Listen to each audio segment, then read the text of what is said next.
Hi, this is Joseph Arthur. Thanks for checking out Come to Where I'm From. Please support us on Patreon, patreon.com/come to where I'm from. We are an independent podcast, and any contributions you can make are greatly appreciated. Okay. Alejandro Escovedo. Yeah. Is that how I say it? It's close. How do you say it? Alejandro Escovedo. Alejandro Escovedo. Yeah, there you go. Beautiful. Is that That's better? sexy, man. It is Sounds sexy. good coming out of your mouth. Yeah. Huh? Sounds good, man. Man. Well, it is a sexy name. Well. That's weird to say off the top. Sexy name for a sexy person. I was going to say that too, yeah. I definitely. I love your outfit. Yeah, you look great. Fine. Thank you, man.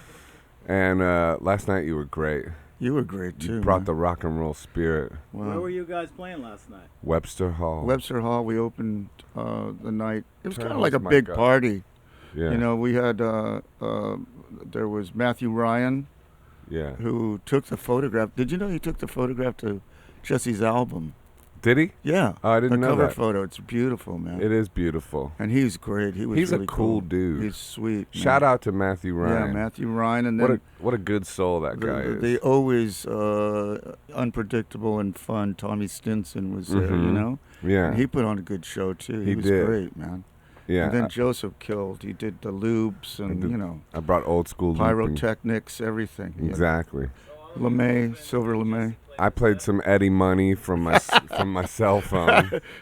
Two tickets to paradise. It was amazing. No, it was a Baby, hold on to Yeah, me. baby, hold on to me. Baby, hold on to me. So Shout he can out to sing Eddie like that, Money. man. He can do. I met Eddie Money once Yeah? in San Francisco at a Nuns gig. Oh, The Nuns were playing Mabuhay, and he came backstage. He was had a few too many cocktails and kept telling the roadie that he was great that night. He thought he was a member of the band, you know. He kept well, the insisting. roadie probably was great that night. Well, he was, but Yeah. not in the way that Eddie perceived it. Okay, I still think you need to turn his mic up a little. He's a soft speaker. So what year was that? 75 or 6. 75 or 6? Yeah, Yeah. yeah. And that's the Nuns. That was like one of your first bands. It was right? my first band. How old were you?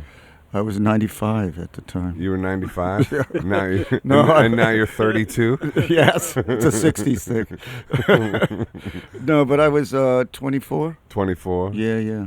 And you come from a musical family. Like your Yeah. brothers are There's some great musicians. I'm not one of them, but yeah, there's great musicians in my family. Yeah. My brothers Pete and Coke Escovedo played with Cal Jader, Willie Bobo, Mongo Santa Maria. They were mentored by Tito Puente. He was like really kind of their father figure. Wow. And, you know, they had a band called the Escovedo Brothers at one time. They had my brother Phil, my brother Phil, Coke, and Pete were both in it, and all in it. And then they had a band called Azteca, a big Chicano rock band in the 70s. Yeah. That was kind of like Malo and Santana, you know. Uh-huh. And then they did play in Santana for a while. And now Pete has his own orchestra with his family, which is Sheila E., who played drums with Prince. Right.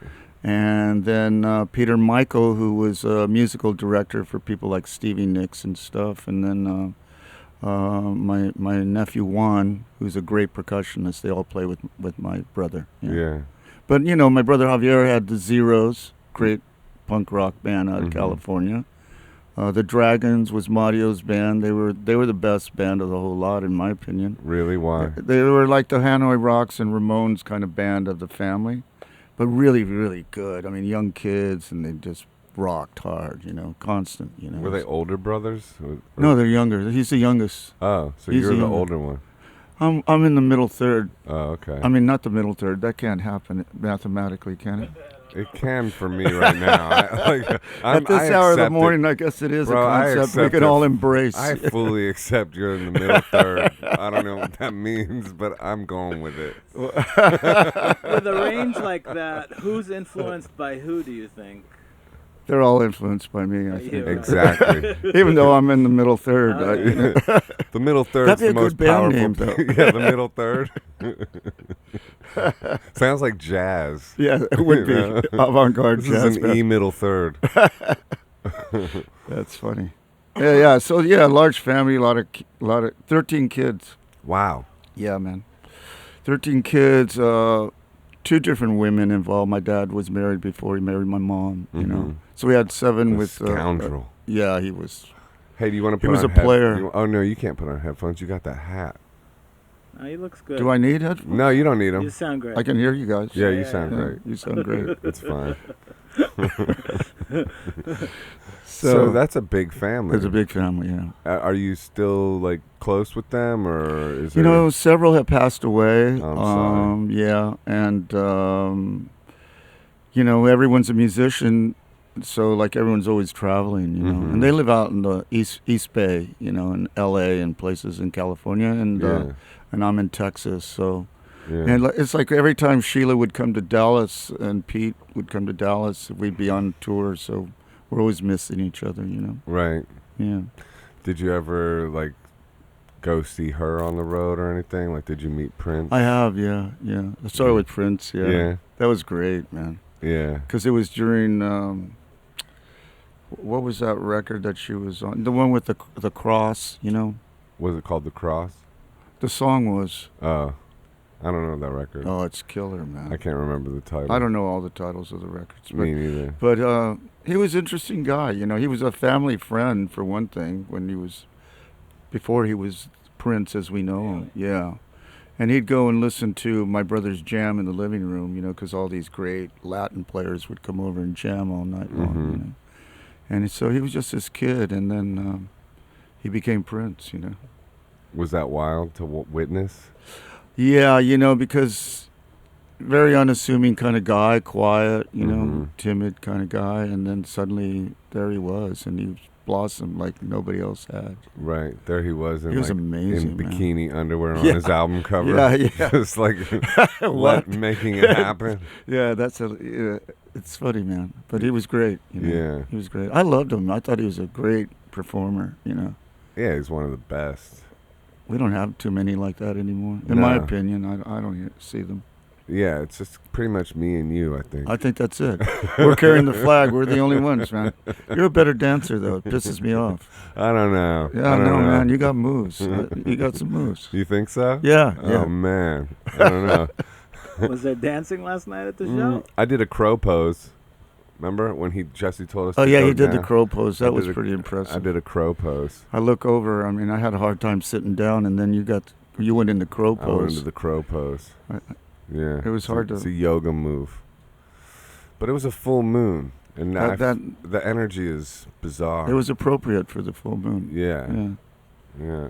So Jesse did this thing, which I'm still trying to understand, where everybody laid on the ground. What was that all about? I don't know. Yeah. I didn't really... I'm not going to lay on the ground for anyone, number one. Yeah, I love Jesse. We kneeled.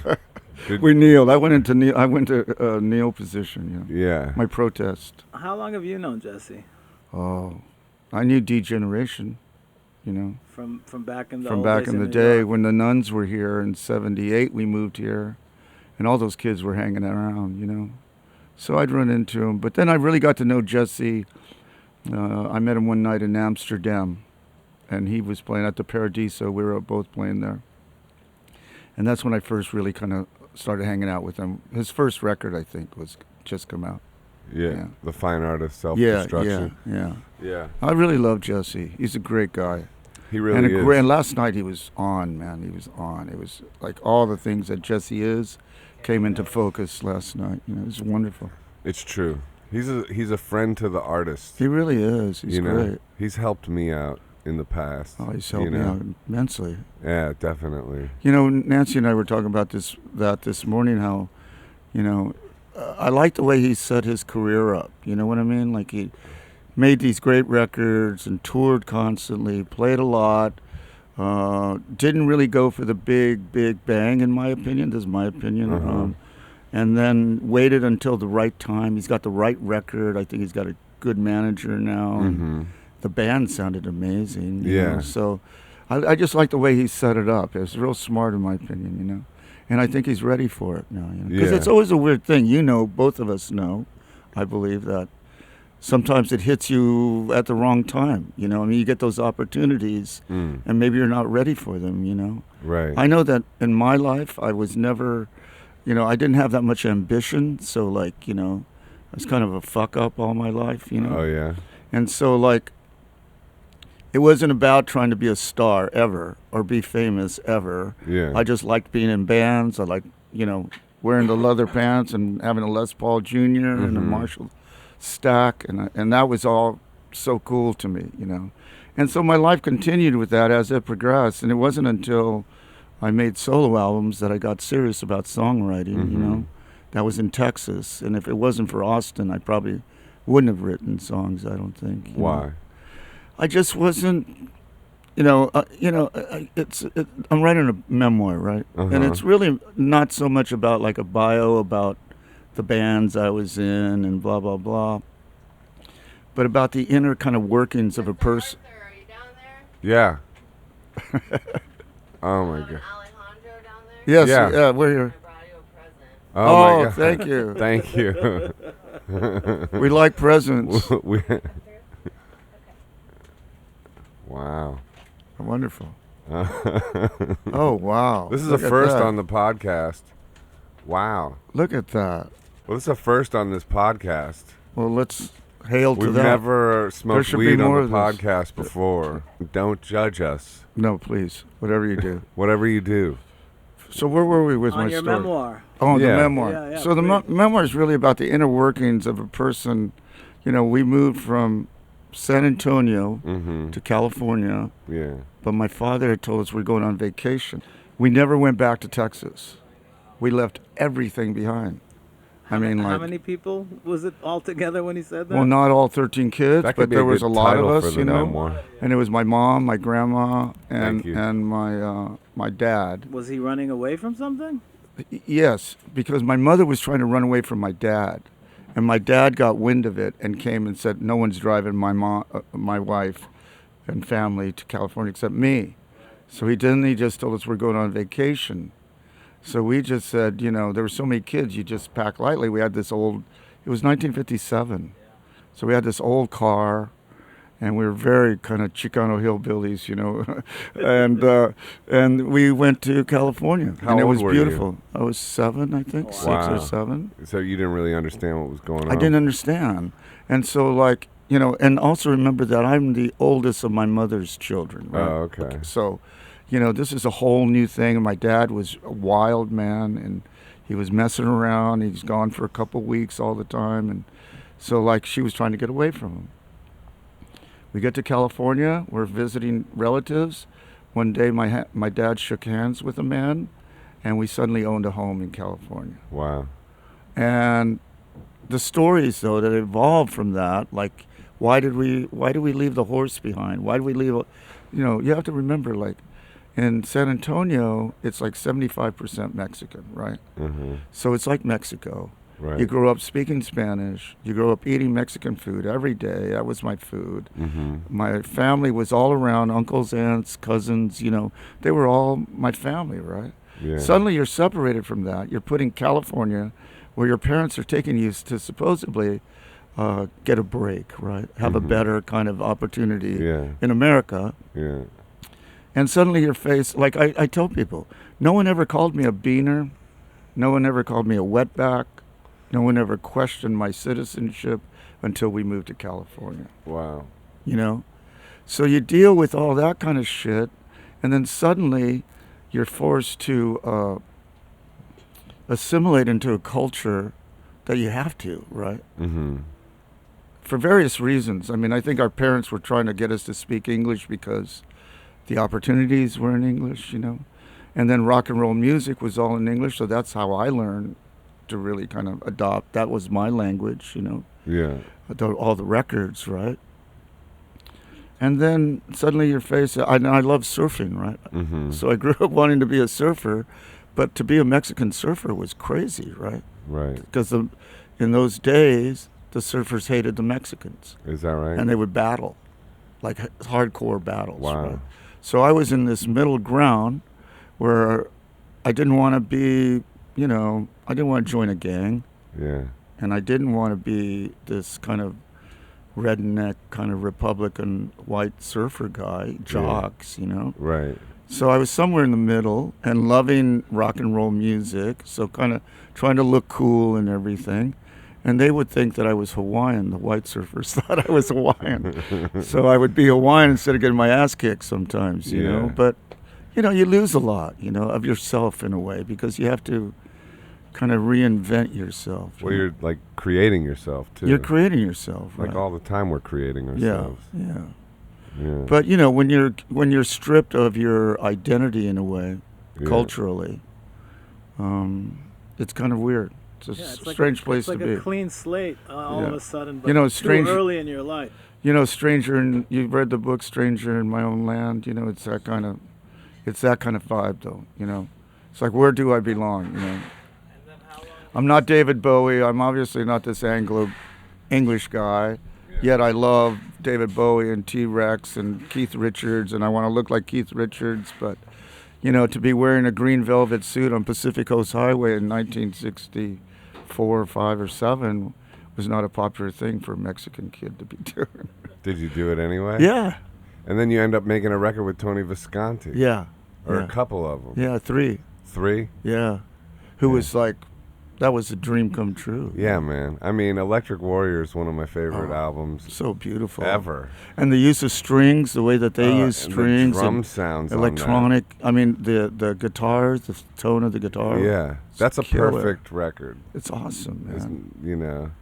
And then, you know, like all the Bowie stuff that he did. And he did the Moody Blues. He did Thin Lizzy. Uh-huh. He made some great records, you know. What was it like working with him? He's a beautiful guy.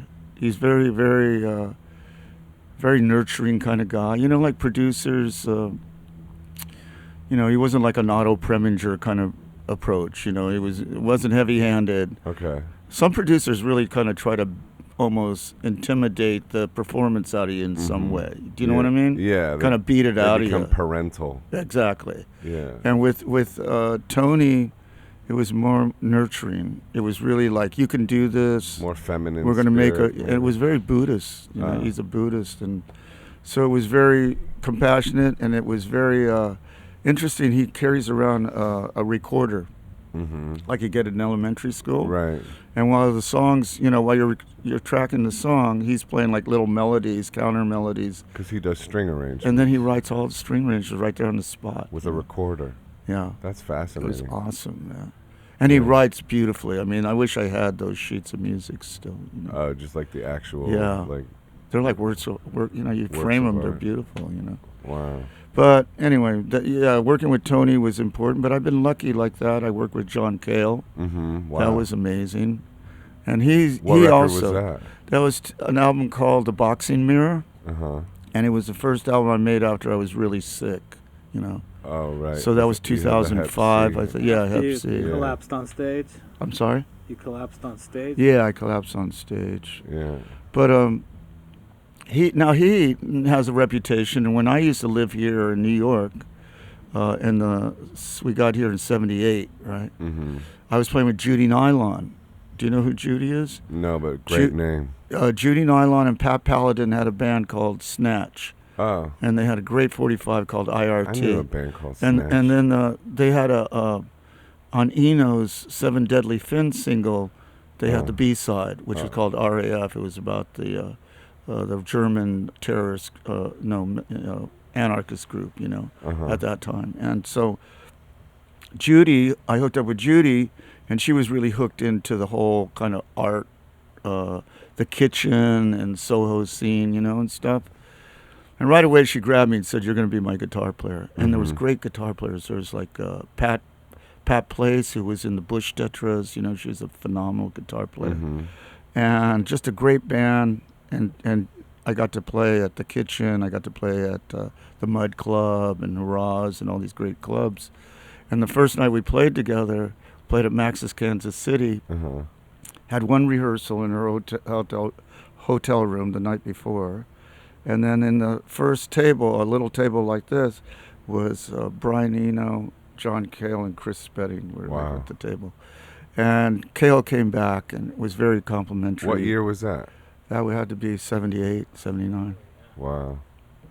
And so I played with Judy a lot until 1980. And So it I loved lasted. playing with her. She was really, I think she taught me more. It's funny because her name doesn't come up in my history, but she was the most influential for me because she took me out of that place that was just punk rock and kind of showed me this other world that was kind of More arty. artistic and Mm-hmm. and performance art kind of like thing, and really taught me a lot about the stage. She And expanded your mind. yeah, she really did. And she was Eno's girlfriend at one time. So she had all great, like the oblique strategy card. She had like originals of it and Yeah. stuff. Yeah, things like that. Shit, we should have oblique strategies here. Yeah, That's a that would good be so idea. cool. That's Yeah. great. How was But the anyway. how was the move from California to New York in the 70s for you? Was it? Well, I lived in San Francisco, right? So people always told me if you can live in San Francisco, you can make it in New York, because San Francisco is pretty hardcore, and especially at that At time, that time. it was pretty hardcore. So when I got here, we moved into the Chelsea Hotel, and we lived at the Chelsea, and we were dirt poor. I think we were living on $10 a day per diem. Was that enough to live at the Chelsea Hotel? Well, at your the choice time? was you either eat or you cop dope. That was the choice. Wow. And There you go. it became one or the other. Who else was living at the Chelsea Hotel at the time? Well, there was Charles James, the great clothing designer, had been there for years and years and years. And then there was the guy who did the interview covers, had a studio downstairs, I remember. And Sid Vicious was staying there with Nancy. Wasn't that Andy Warhol that interview covers? Yeah, Or the interview, yeah. Yeah. So you crossed paths with those two? One day, it was my favorite day at the Chelsea. Come into the lobby, and I get in the elevator. There's Quentin Crisp, Charles James, Sid and Nancy, and myself. Wow. Just going up the elevator, just kind of like, so what'd you do today? Oh, I found this great store, this bodega over there, blah blah blah. Just simple little daily things that you talk about. Were you friends with Sid? We were neighbors, but he had played when we played the Nuns were the first band that night at the Winterland when the Sex Pistols played their last show. So that night, Sid came to the Nuns' house and hung out all night long, And then I didn't see him. He disappeared the next day, and that's when he really got lost in San Francisco. But then when we were here in New York, when we moved to the Chelsea, I came into the lobby one day again, and there was Johnny Thunders, Jerry Nolan, Sid and Nancy, And Sid was there, and he was happy, to see me. He was, I really loved Sid. He was a cool guy, But he was so kind of outward forces were kind of driving him to be that caricature. Right. He was. Do you know what I mean? Playing a role. They played him, Yeah. And they played him to the point that he killed himself, And it was really sad to watch, but I think deep down inside he was a kid who just loved rock and roll. Well, who's the they that played him though? Like, you think Malcolm just and those society, or guys. like, I think or Malcolm. Oh, I think the record company. I think the management more than anything. wanted him to be like encouraged, just Yeah, and they out put of him in control. positions where they knew it was volatile for him. Yeah. You But he know. was like a kid too. He was young. Yeah. He's a young kid. Nancy, I didn't know that well. I mean, they called us. Nancy called us to come up and help her one day. Mm-hmm. It was 2 days, I think, before she died. And I was talking to Bob Gruen about this last night, but so I went up into the room, me and my friend, and there was a big wad of money on the dresser. There was like a gold record on the dresser, the Sex Pistols record. Mm-hmm. They had just gotten this little kitten that they were playing with back and forth. But they were wasted. And Sid had like a tablespoon of Dilaudid, like this big yellow globule mess of stuff that he's trying to, draw up into this. It was a mess. And he was out already. He was like just, nodding out, cigarettes burning. He's burning himself and That's shit. what addiction does. It's awful, man. Oh, it's fucked up. It's a beast. It's just really fucked up, so I think that's one thing that always kind of saved me from really diving into addiction, What's that? Just that I had so many friends around me who were addicted, and my girlfriend liked heroin much more than I did, you know. And I would have to walk with her, like down to the bridge, and you know, the Brooklyn Bridge, and these buildings at the time. You can imagine, you know, they were really fucked up buildings, and 4 a.m, going in complete darkness, climbing up knocking on a door. You don't know who's in the shadows. You don't know who's. Was that on the Brooklyn side of the bridge? No, it was on this side. Yeah. So you know, all of that just kind of, and I was too vain to be a junkie, I think. Right.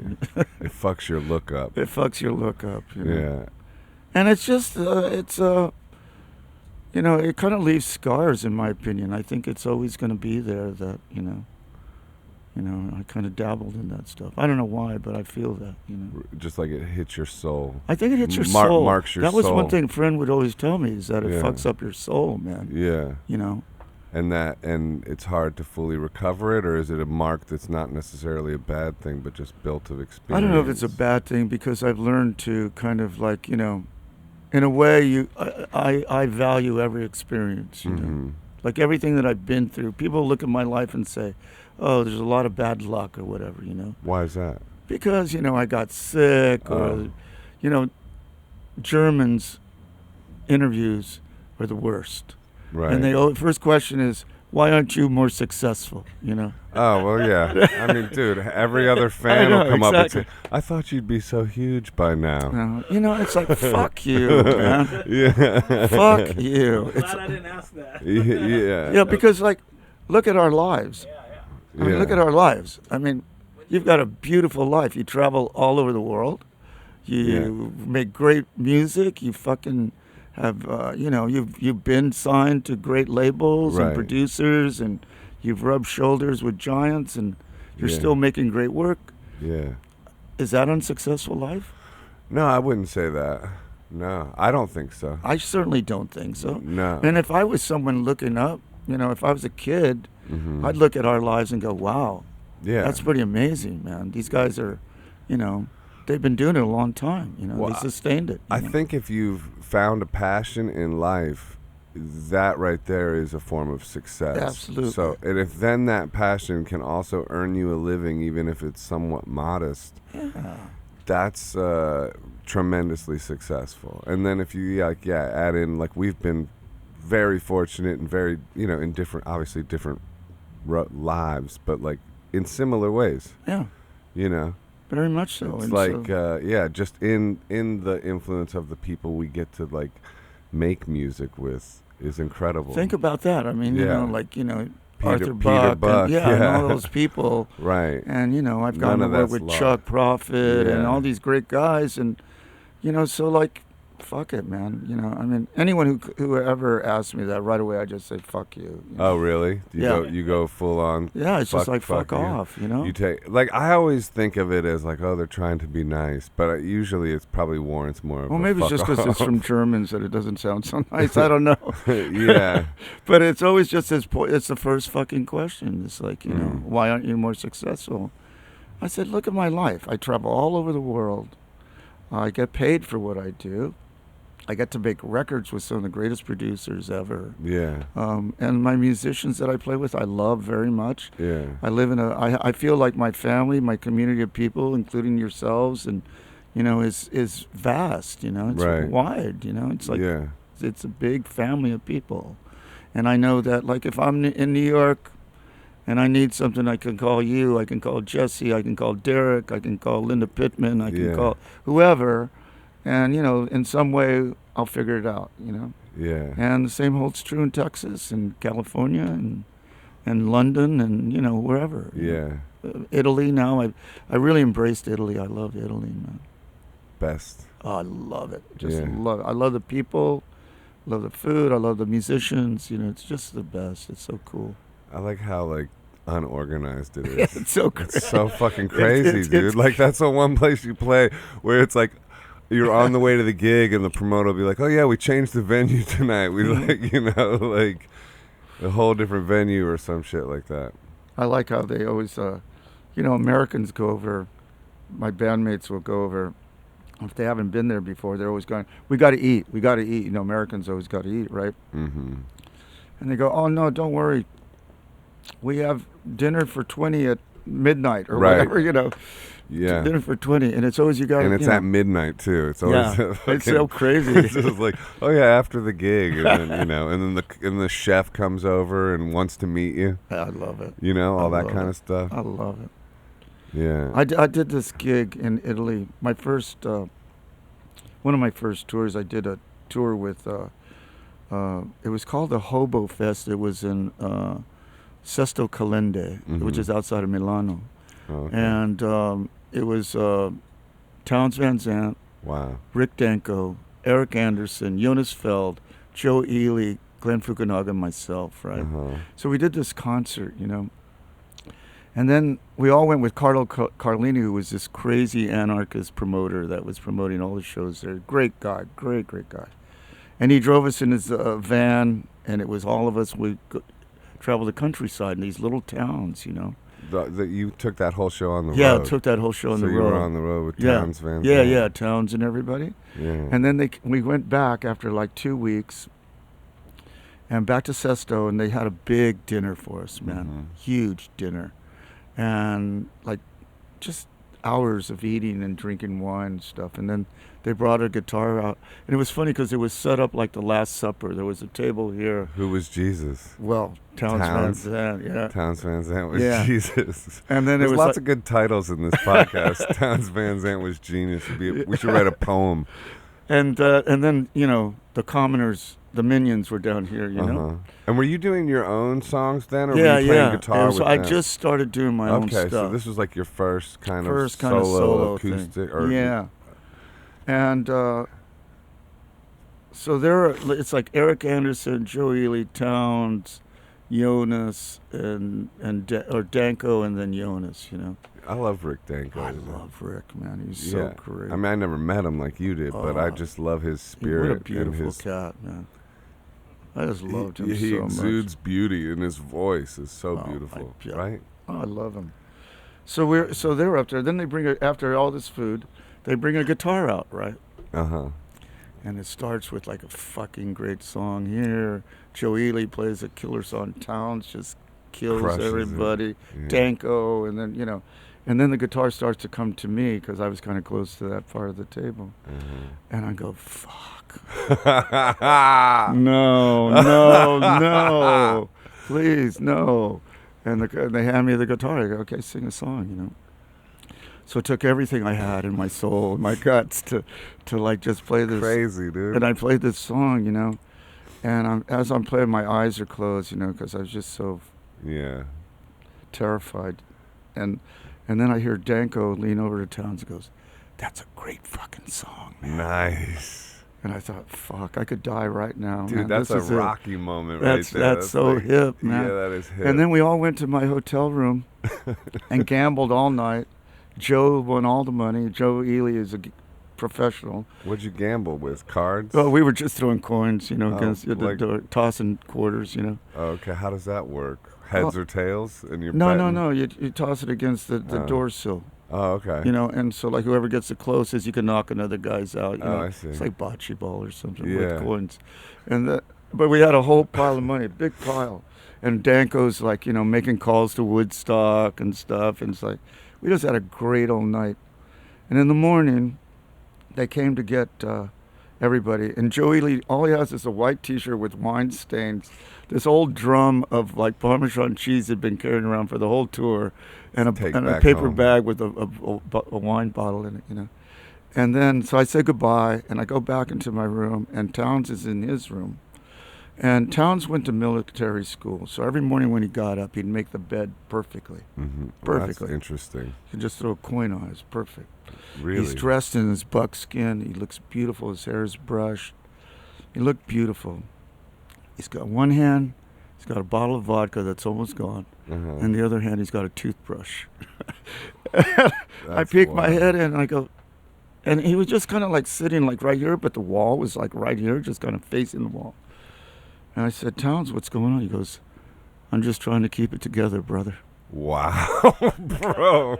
That's a mind-blowing story, dude. Isn't that crazy? Dude, that's crazy. And that was That's fucking crazy. That's one of the last times I saw Townes, I think. Yeah. Wow. Yeah. I think I saw him again in Austin once, but Man, Yeah. that's such an interesting portrait because it's just the details of him making his bed to that Yeah. degree and then wearing the suit. Yeah. Like, it's just like, wow, that's heartbreaking, it is. in a But weird that was way. Townes, in a weird you know? way, And Just that's why, because it's it's somebody giving an effort. Like, it's not just somebody throwing in the towel. no. I don't know. Townes was a fighter. What were you about to say, though? Well, the interesting part of, I was talking to Ely about this in Lubbock. We were talking to Nancy about Townes, kind of trying to explain Townes, And we're talking about the movie that came out and, all that stuff. And Mhm. how it's really hard to capture such a complex character, because he was so many things. And not just, the thing about Townes to me that I love so much is that he exemplified the Texas troubadour probably better than anybody, outside of Why Joe is Ely. that? Because he was a wandering spirit, Mm.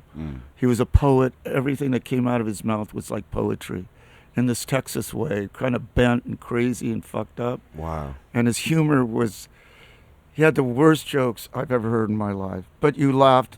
You never didn't laugh at his humor. Because they were so dumb. It's just so crazy, It's stupid. Do you It's remember kind of any of funny, them? But we had so many great, I only got to tour with him a little, but I always felt really close to him. We toured the West Coast together a couple of times, and, he really loved my family. One night we were playing at the American Music Hall in San Francisco. Okay.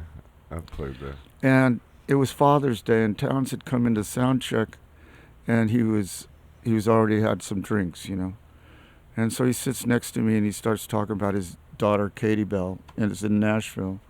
And he starts to cry. He starts to weep while he's telling the story how much he misses his daughter and everything, Finally, he gets up and does his sound check and stuff. And I played my set. My whole family was there. I had like 50 people on the guest list or something, Yeah. And then, That place holds like 600. yeah, it was crazy. So like we had, and then Townes comes on. And he starts with the same story he had been telling me at Soundcheck, and starts to cry again on stage, telling the story about his daughter.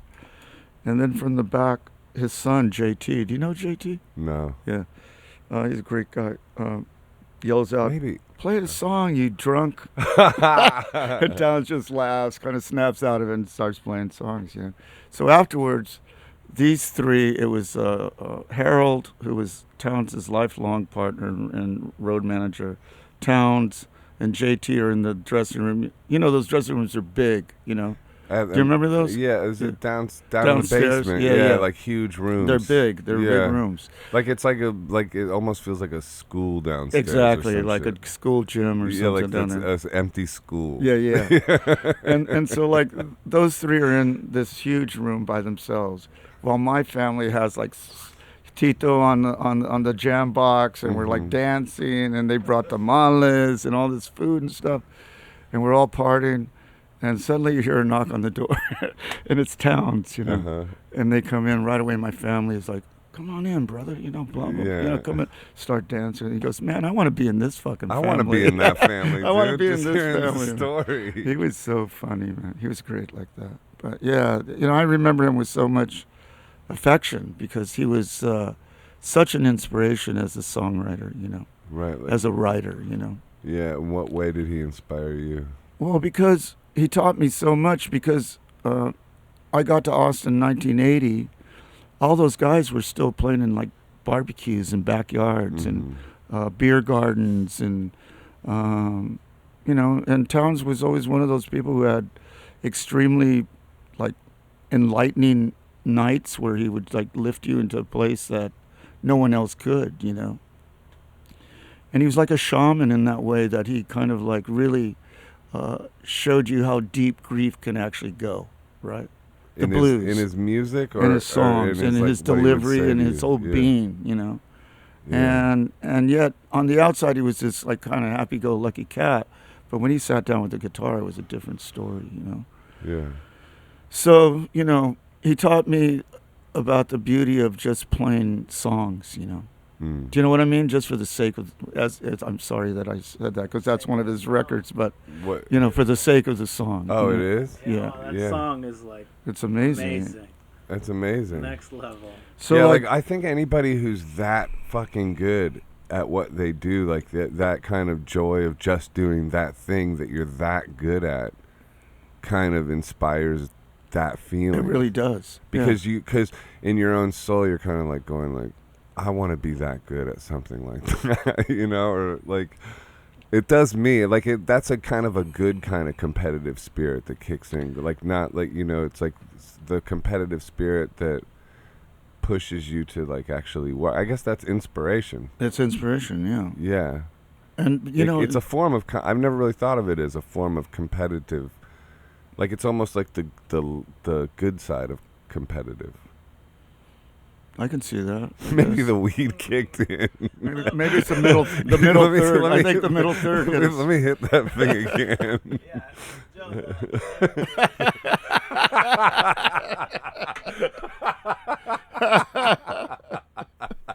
I was thinking that before when you got all emotional. Yeah. What? That the weed kicked in. Who yeah. got A emotional? little bit. I did? Yeah, town story. Oh. Yeah.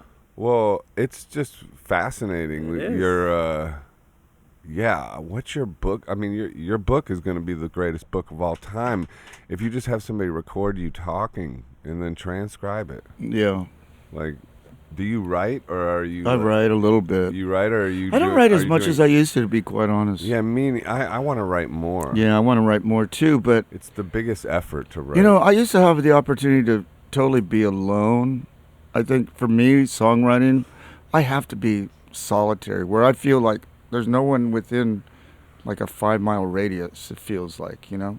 Right. Otherwise, You I have have to a get really into hard time loneliness. writing. And, you know, I co-write with people and stuff, and that's cool, but I really want to write a record again where it's just my thing, you know?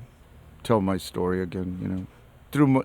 And it's not that I haven't done that, but, you know, songwriting with a partner, I think, is always, there's going to be compromise in it in some way or another, you know? And some songwriters are easy to deal with. You know, some guys are very, like, you know, writing with Pete and Scott is a dream, you know, it's a pleasure. And then other songwriters are very difficult. You have to kind of, like, adhere to their process if they have one, or attitude, or, you know, they think that they know exactly how the song should be. And I like, my whole thing about songwriting and music is I like freedom, you know. I like to be free. I like to fuck up and then pick myself up and do it again, you know. Yeah.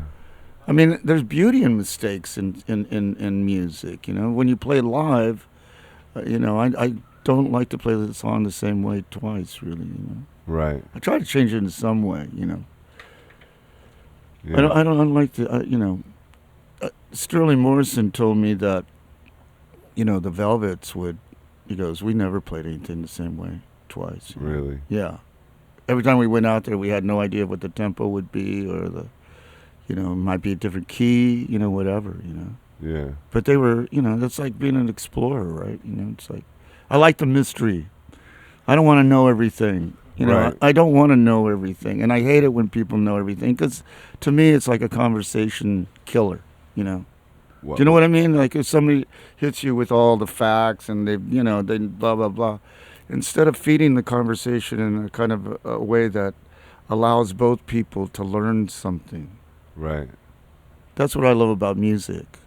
Yeah. When you get players that are very giving and open, and I'm always like, you know, with my bands, I pick them for a particular reason, and I want them to explore that within themselves, within my songs, you know. Really? Does that make sense?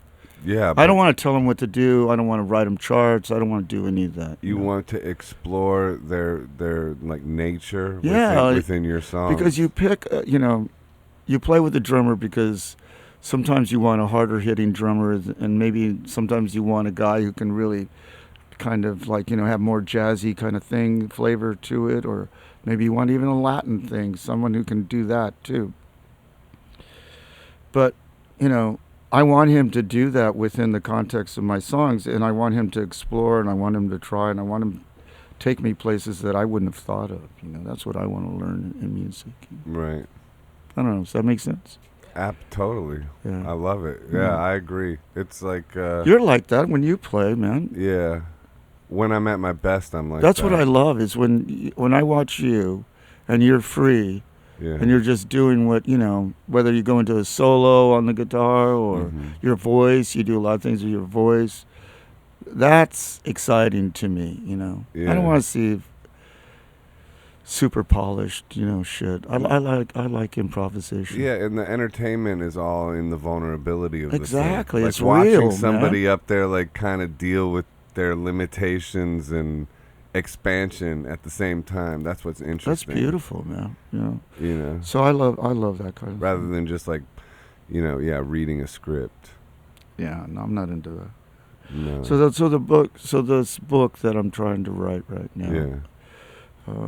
is more about that kind of insecurity that I was given somehow through the move to California, Uh-huh. the environment that I was placed in, Yeah. Catholicism, a Mexican mother who was very, very unforgiving, Mm.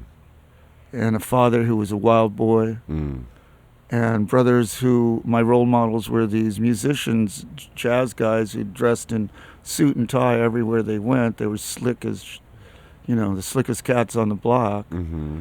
And, watching how they, let's say, treated women and everything, how they roll with women, how they communicated on that level, So it's about somehow... The building blocks of who you are.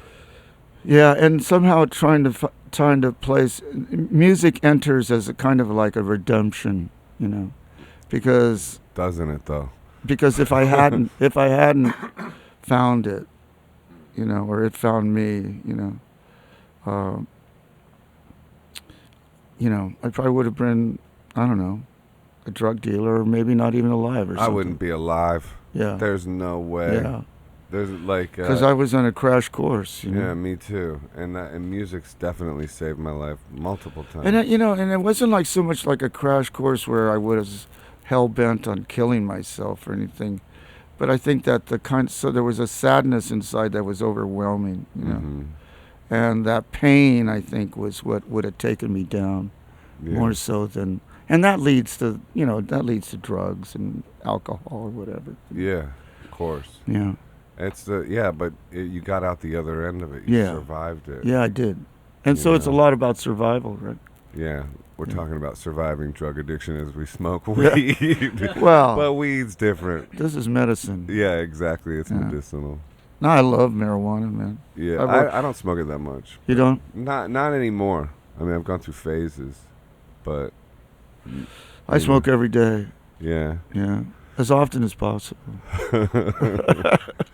Is it legal in Texas? No, absolutely not. Isn't that wild? Nothing's legal in Texas. Except guns. Just guns and cows, Is that all you do is weed, or that's too personal a question? No, you can ask me that. Okay. Yeah, weed's the only drug I do. Ever microdose? Huh? Microdose mushrooms or anything like that? No, we do peyote in a ceremony. You can microdose peyote too. I've never seen that.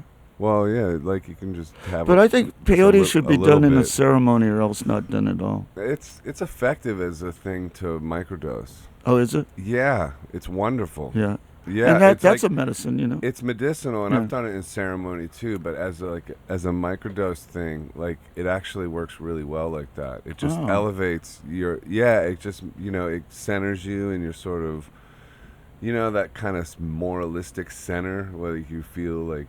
I don't know. You know what I mean? Like when That's really beautiful stuff, man. Like it kind of centers you there. Also, it gives you energy. So you can exercise like incredibly well. It's very interesting. I'll check that out. Yeah, like just a small amount. I'll check that out. A small,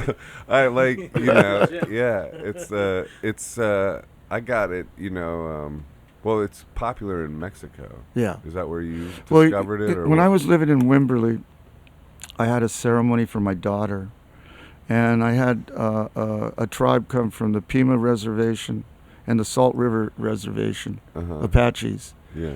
And then the Corizo Indians came from down in San Antonio, and they went down into the valley to the gardens to get all the peyote. Uh-huh. So they come back with 2 pickups full of those huge potato bags, those burlap bags, sacks, full of peyote buttons, like crazy.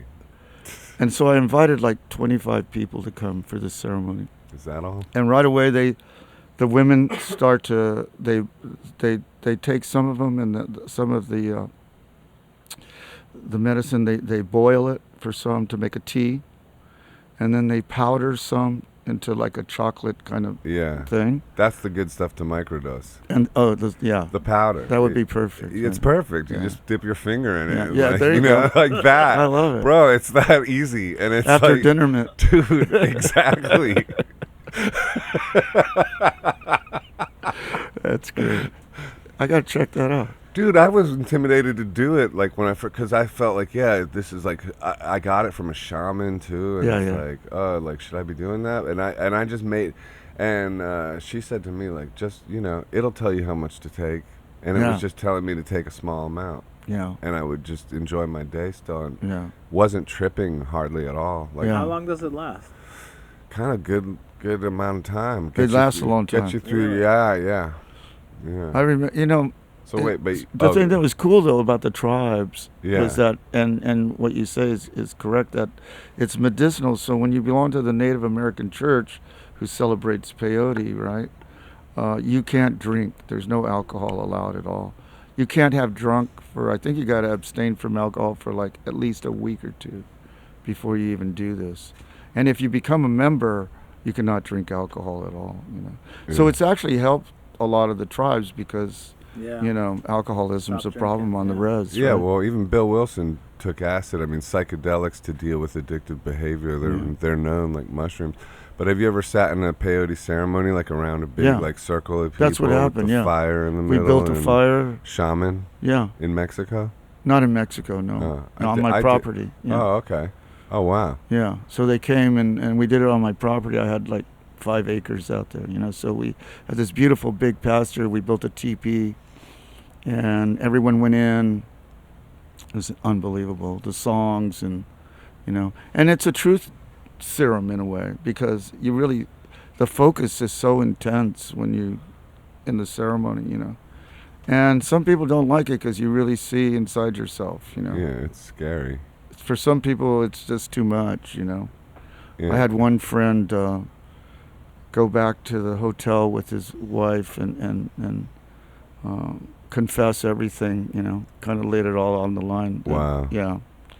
And that started a bad scene, but it can go either way. But for me, it was really good, And I asked the chief. I go, how come I'm not throwing up? Because most people get a little ill on it, Mm-hmm. And he says, because the medicine loves you. He said, so it was cool. Yeah. I didn't throw up. No. No. Well, if you take microdose, you won't. Well, no, but I did a ritual too you did? in Mexico. Oh, yeah. Yeah, right, like with the shaman and stuff, and then at the very end, we like sat all night. Wow, yeah. In a group of people Singing songs and stuff. Like there would be like some people participating in a heavier way would go in the center of the circle and like say some stuff, and I just sat there and took the medicine too.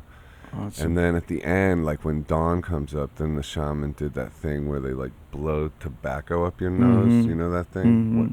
And he did that to me on both my nostrils, and then like tears flooded out of my eyes. Like and he told me to concentrate on a prayer. Yeah. And the purpose of that like thing that they blow up your nose is that it's actually tobacco, and it makes you concentrate real hard on that prayer right in an intense moment, in an intense way. It's beautiful. And I never knew that that's why they did that. Yeah.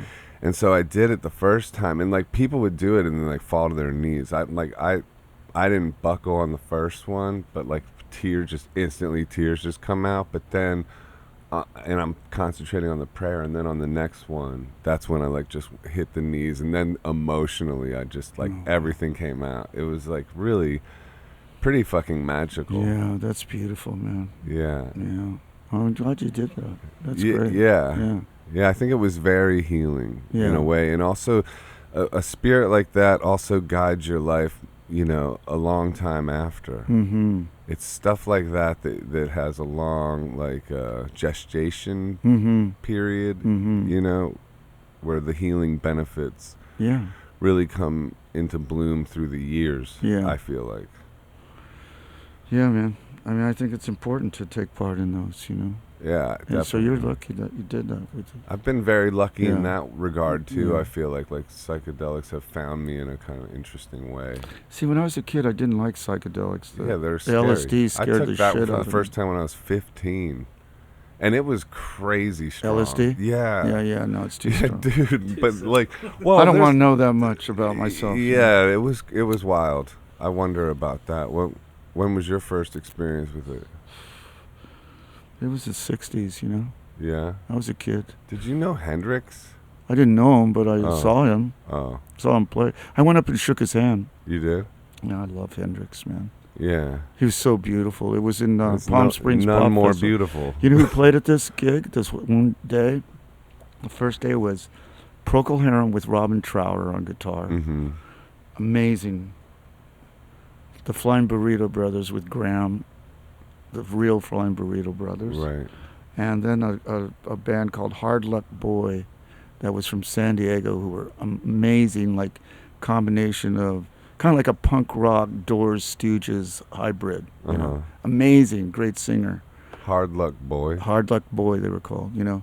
And then the next day, Stone Pony played with Linda Ronstadt when she was so cute and Uh-huh. barefooted, you know, she was awesome. And there was in this, where the Angels did spring training in Palm Springs, you know. The gig was called the San Andreas Boogie, I think, because California was supposed to fall into the ocean at that time. And he was standing there with Buddy Miles, you know.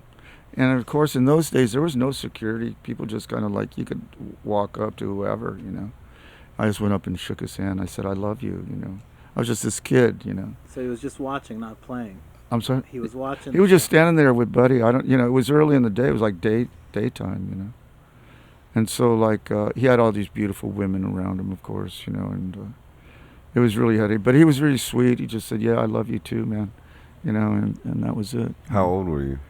I think 15 or 16. Right. Yeah, something like that. And you just kind of started playing guitar at that point? No, or- I didn't play till I was 24. Oh, really? Yeah. You started late. Yeah, we started because we were actually wanting to make a movie about the worst band in the world, but we thought we looked so beautiful that we would be the band, and since we couldn't play, we were perfect for the role, you know. Uh-huh. So we rented a guitar in Marin County and never took it back. We stole it basically, and and I think I learned a couple chords and wrote these silly songs and filmed it, you know. This is how you started. Yeah. I wanted to be a filmmaker. I didn't want to be a musician. Oh, really?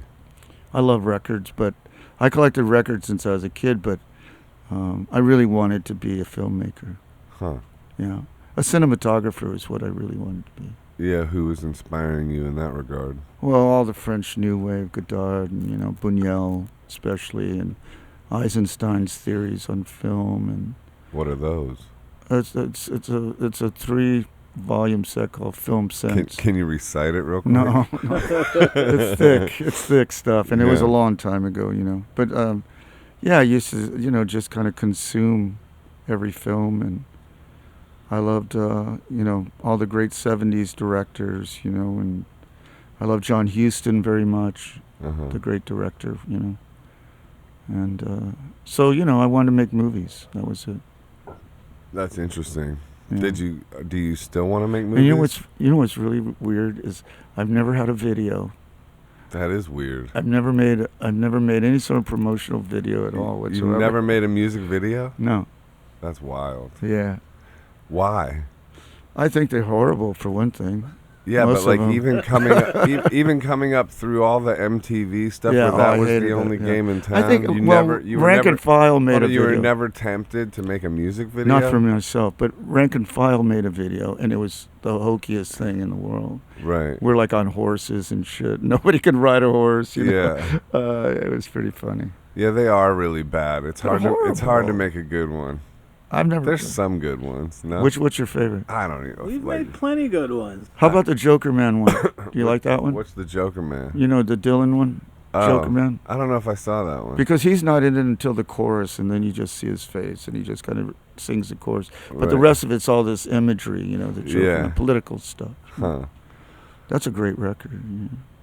Infidels. Infidels? Yeah. I don't know that one. Oh, that's got Robbie and Sly on the rhythm section, Oh, okay. and then it's That's got crazy. Mick Taylor on guitar, and who's the guy from Dire Straits? Mark Mark Knopfler. Knopfler. Yeah, he's on guitar too. Yeah. It's a great record, great songs. Did you meet Dylan? No, I never met him. Me neither. Yeah. Would you want to meet him or not really? I'd like to meet him. I think he's Yeah. probably a pretty cool guy to meet, you know. Jacob was on the podcast. I love Jacob. He's the best. Jacob came to, they gave me this award in Austin, and they invited some people to come and sing some of my songs. And John Doe came and sang Sally Was a Cop. Uh-huh. And then Jacob came and did castanets with me, you know. It was great. Yeah. And we had Brett,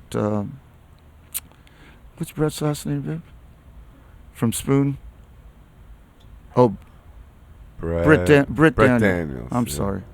Could you edit that part? Yes. Britt Daniels. He came and gave a cool little thing, but it was great to have Jacob, though. You know, it was really wonderful. Yeah. Yeah. He's a really sweet guy. He is. Definitely. He was Smart kid. Did you see his new film? No, I haven't seen it yet. No. It's really great. Yeah. Yeah. I saw some previews. It looks great. Yeah, it was awesome. Yeah. Echo in the Canyon. That was an interesting scene in those days. You know. Yeah. Did you get involved in it? No. No. No. That's kind of like a. You know, the air is a little thin up there with those people. You know, those were all the stars that lived up there. You know. Right. You know, we were still kids. You know. Yeah. Coming from Huntington Beach. You know, that's where I lived, Huntington Beach. I didn't move to Hollywood till like 1972 or 3, I think it was. Do you think living there, growing up there, is what made you want to get into filmmaking?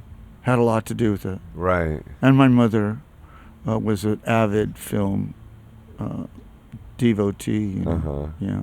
So it's, yeah, there was like some She kind taught of, me about film and all the actors and screenplays, taught me about that, you know, all that kind of stuff. Really, when you were just a kid, Yeah.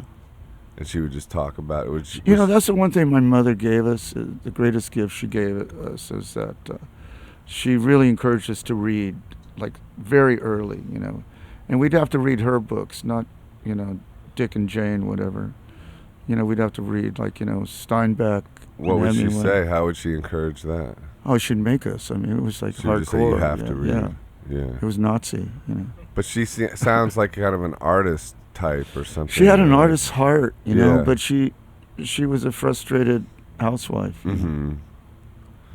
Yeah. She had a lot of talent, and she had a lot of possibilities. Man, when she was young, she was gorgeous. She looked like a starlet, you know. Yeah.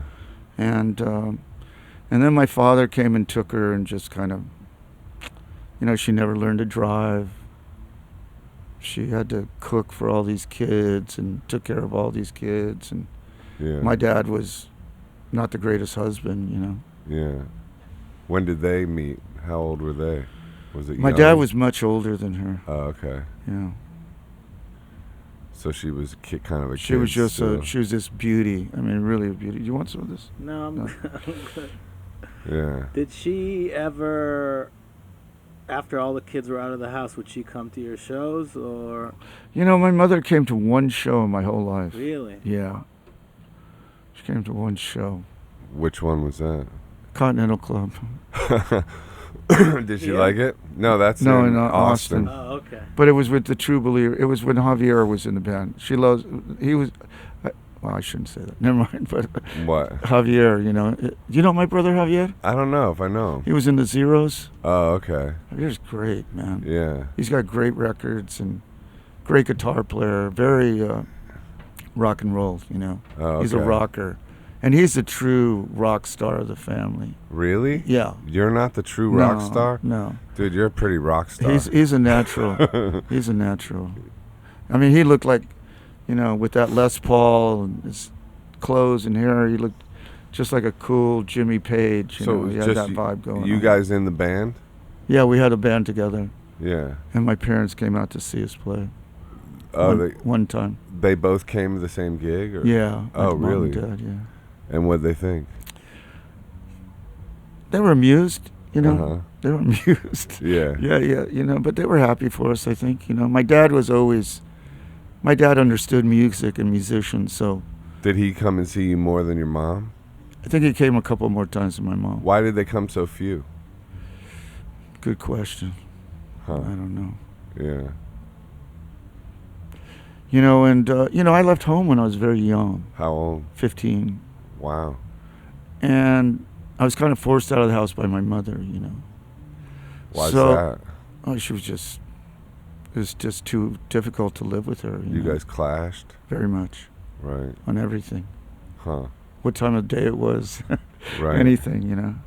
And it's funny, I loved her very much and always respected her. But she was not a very giving person, affectionate in any way, you know. Right. I can't think of one picture with her holding me or touching me, you know. Right. Like even if we were sitting right here, it looked like just two people who kind of ended up on the same bench. You know? Right. It doesn't look like a mother and son kind of thing. Yeah, it's so... And you know, you want that in life. Of course. You know, you want it badly. I mean, you kind of want it more than anything, right? Yeah. You know, and so like that was a difficult thing because, when I was a kid, you know, they didn't understand me. Right. So but instead of trying to understand me, they would send me to shrinks or, you know. Well, were you the family scapegoat? Or I guess so. See, I mean, that's a role that people play in a dysfunctional family. And Yeah. It's just like, man, that's the one question I'd ask God, like, what the fuck's up with this? Because, like, when you get down to the nitty gritty of it, or like after you kind of like dealt with the trauma of that role, that's like awful because it's literally the family garbage can. Right. You are like the personification of all the dysfunction. Exactly. And somehow it's your fucking fault, Yeah. even though you're the kid in the situation. Yeah. You know, so like, but once you get all the way past that and you realize that like so many, that's pathological and so many of us come from exactly that. Like that this is a fucking thing, a behavioral human thing that just repeats across so many families. Yeah. And then you just go like, damn, what's up with that? In fact, I wonder, like, it's probably rarer the healthy ones when you think of humanity. I would think so. And sometimes I even question whether there are healthy ones. Exactly. Because every family seems fucked up in some way. Yeah, You know? I agree. I totally agree. But yeah, But, you know, you're right I have about very that. problematic relations with my family too. Like I haven't talked to them in a while, for instance. You know what I mean? Which is heartbreaking. It is heartbreaking. I mean, it's super heartbreaking, and I would love for it to mend somehow. But you know, I just don't know. You know, when I was young, and you know that scene where my mom was going to have someone drive us to California, my mother, since till the day she died, blamed me for her having to stay with my dad. Right. You know? And what a horrible life she had because of me. Yeah. You know, she goes, you were crying for your father. I go, Mom, I was 6 years old. Of course I was crying for my father. You know? Yeah. And so she manipulated us in that way, you know. Right. And you're right. I exemplified everything that was wrong with her life and her choices in life. It's a role of a lifetime, my friend. It's fucked up, man. And you never. It's not fair. It's not fair, and you never. There's no way out of it. Like it's like a permanent role, you know. And that's the way that pathology or whatever you want to call it, disorder, you know. That's the way it operates. Yeah. It has its own operating system. But the thing that's fucked up that's about the road to forgiveness. But you talk about child abuse. Yeah. I mean, that's child abuse. Yeah, of course, man. Because, you know, that led to years and years and years and years of just wondering whether I was worth a shit or not, you know. Well, yeah, I mean, I'm sure your deal with all that your stuff. artistic career is probably fueled by it. Exactly, Yes. man. And how do you think it is fueled by it? Well, because it inspires not just a need to kind of get all this once again, it revolves around pain, right? Right. You know, That's the engine but to of rock somehow and roll. cleanse my soul of this pain, right? Yeah. Or Through try music. to, through music, through words, through expression, but also to prove something to the world that seemed to have said that I couldn't do anything, right? That I wasn't worth that effort, you know. So in a way, it's my own kind of battle that I try to win every day, you know, is to get up and say, you know, you are worth something. You can do things. You know, and I don't let that. You know, the what do they call it? Oh shit. But in Buddhism, there's a voice that comes. You know, what is it? Thought The monkey. police? The monkey mind. Yeah, monkey mind. Yeah. You don't let monkey mind take over. Right. And you know, convince you that you're not worth something. You know. Yeah. So, Hey, do you ever mess with metacognition? Do you know what that No. is? That's like when the fact that humans can like analyze, like we can be the witness of our own thoughts, so therefore we're not our thoughts. So like when you have the monkey mind, you can be like, who has the monkey mind? And then you can go, who's asking who has the monkey mind? And you know, you keep looking at yourself as the witness. Yeah, yeah. And then you kind of more in the moment too. Mm-hmm. Like that's kind of like what, you know, I don't know. That's like a good trick. When I asked you if your mother came to the show, now I understand more your Yeah. reaction. How do you, like, wanting to prove yourself and then getting the success that you got, did you ever go back and say, hey Mom, look, how her reaction, I guess, was never positive or never supportive to any part of your career? You know, when my mother passed away about 5 years ago, it was a really weird thing for me because we weren't that close. We hadn't spoken that much. She was still very judgmental and kind of like harsh sometimes and manipulating the kids against each other now because she had them all in this position to do so. And, you know? Yeah. So when she passed away, you know, there was this kind of feeling of relief in a way. Right. You know, like I don't have to think about that anymore. Right. know? Well, did you go no contact before that time, or We were in contact, but very limited? Limited, and she was kind of losing it, you know. So it was never that enjoyable, really, you know. You know, and I think you know, it's funny because if you were to talk, you know, like if you were to talk to every one of those 13 kids that my father had, they all had different fathers, you know. Do you know what I mean? Yeah. Like my dad was a different man in every part of his life. With every kid, he was It's a different that way guy. with two families. Yeah. So like our family, the older brothers and sisters, look at our family like, I mean, I remember they were kind of angry about it, you know. Some of them were. Because my dad was trying to get it together. My mom had him under tight leash. Like, you know, if we're going to live here and you got to work, do your thing, stop fucking around, you know, I'm not standing for any of this anymore. And he did to a certain extent, you know. He really tamed his whole game down, you know. Right. So he was a good father, you know. I mean, I always saw him as a great father. I loved him very Yeah. much, you know. And he was just a cool guy. You know, he was a loving guy. He was happy. He was always ready to sing a song. Right. Always ready to pour a drink. Always ready Yeah. to just, you know, play the fool if necessary to make you laugh, you know. He's a sweetheart. I loved him very much. Yeah. And, you know, but the problem was that my mother saw me as the closest link to my dad, Uh-huh. you know. That I was the closest example of what my father was like. You know? Right. Yeah. So there's the garbage can thing, you know. Yeah. Resentment. Yeah. towards you, yeah. And I was free of that too in a way because I was rebellious and I just wouldn't take any shit from my mom. So we clashed a lot. And when I had the opportunity to split, I split, you know.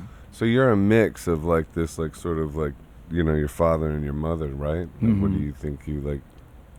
Yeah, because, you know, I mean, my mother really kind of gave us the artistic thing, Yeah. in my opinion. And my father gave us this kind of like, liberated kind of, I don't know, Soul. soul kind of guy, who like goes out and sees the world, and does a lot of stuff. And so it's a good combo, really, It's a great combo for a rock and roll Yeah. superstar, dude. I'm Yeah, serious. if we can find a superstar, let's I check it found out. one.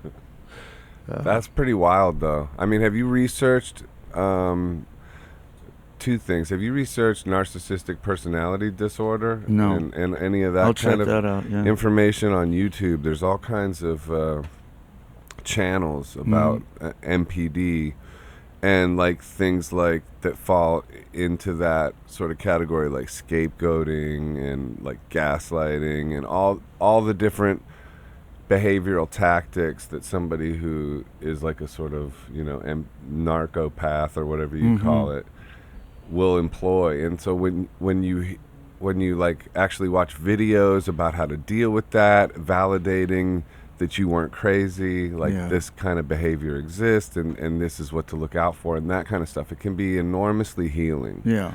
Because it's validating and that's what you need. We Because need that kind of, you're in that kind of situation, your pain never gets acknowledged. Right, and you're not right. even, you don't even have a right to it, really. Yeah.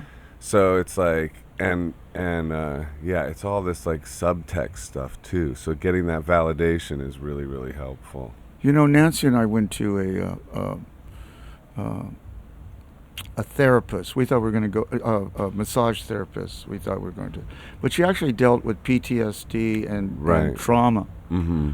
So what turned into what we thought was going to be a massage session was a 2-hour like therapy session before we even got the massage. Right. And her thing was about, like all the guilt that I felt about leaving my brothers. That was a traumatic thing for me to leave my brothers and sisters. And shame. With Toxic that shame. family. Do you know what I mean? Yeah. I knew what they were going to have to endure. And they've since told me, I was really hard and blah, blah, blah. So But what could you have done? I know, man. I had to take care It's of a myself. lot of pressure for a 15-year-old. So what she had us do, though, was she had us imagine this box, right? And you can decorate in whatever way this box is, It can be made of whatever material you want it to be, wood or metal or whatever. But it's a box, and it has a latch and a key and a lock, right? And what you do is you take all those things that, your mother, let's say whoever, laid on you, the stuff that you were talking about. The building blocks of yourself. Yeah. And you put it in the box, and you lock it up, and you say, this is yours.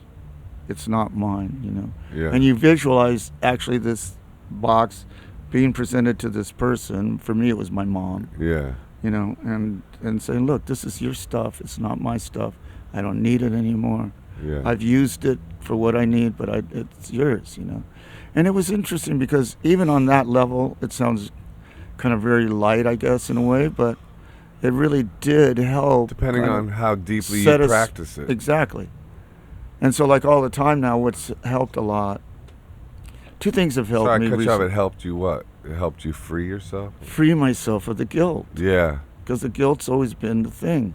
Right. And toxic shame is another big one. There's another one. That's like that's like the evil twins of like. So, like, that stuff of your is really submission, fucked up, man. Absolutely. Yeah. Another really good way to deal with it is with Ho'oponopono, the Hawaiian prayer. Oh. Which you should know because you're Hawaiian, right? Yeah. Remember? I'm just kidding. You used to tell No, kids no, you're- no, I yeah, got it. It was a callback. I got it. No, but it's I love you, I'm sorry, please forgive me, thank you. And the idea behind it is, it's like, and you repeat that, right? And it's the idea is that you take full responsibility for everything in your field of consciousness. Like, for instance, your mother lives in your field of consciousness. Your mother's like, sort of, for lack of a better term, like sicknesses or whatever, are within your, in your consciousness, right? So therefore, you're ultimately responsible for it. This is the philosophy of the prayer, And then you sort of apply the prayer, I love you, I'm sorry, please forgive me, thank you. I love you, I'm sorry, please forgive me, thank you, like as a mantra. And it really, like, it does, to take full responsibility of it, fully empowers you You know what I mean? You get to stop being a victim about things. You know, it's not to like go into denial that you weren't, Right. that you were victimized, but just that it's in your field of consciousness, so therefore it's yours to deal with. And it actually kind of works, man. I don't know how it works, but if you do that's an interesting idea, because yeah, part of me has this really kind of pissed off, angry right, part of it that says, I didn't do that. yeah. And I didn't treat my kids like that. Do you know what I mean? But here's why I also So, think the like- MPD videos would be good for you, because then when you really see that this is just like like a pathology that's like running across humanity, it helps you not take it as personal. You see what I mean? That's hard for me. Yeah, I can tell. That is Yeah, hard. I feel like I've really hard for me. I've done a lot of work in that regard, like where I'm just not taking it personally, because it's really totally impersonal. Like, even though it seems like the most personal, like how could you, like, you know, mother-son relationship seems like the most personal, but when you understand that there's just this destructive strain of humanity that exists across the board, Yeah. it just doesn't become as personal. You're like, oh, that's just like, It's just the way it is. it's just the way it is. And it's like not yours to go like if it's wrong or right. You know what I mean? Yeah. But that doesn't mean like you shouldn't also like express the real hurt behind it and the real rage and everything. It's just that you can't live there. Right. No, you're very. You I got can't that. live there. You No, got you're right. that's what Ho'oponopono and like that kind of hardcore activity. But like also I think those MPD videos would be like I'll check those super out. validating. Yeah. Because it's I'm sorry, I didn't mean to make this into a therapy Oh session. no, it's but great. I love it. yeah. Yeah. It just brings up more questions. How many of your songs are directly related into you trying to heal from everything that's going on with I'd your say mother? Almost all of them. All of them. Pretty much all of them. You know, I mean, my first solo album was all about that, you know.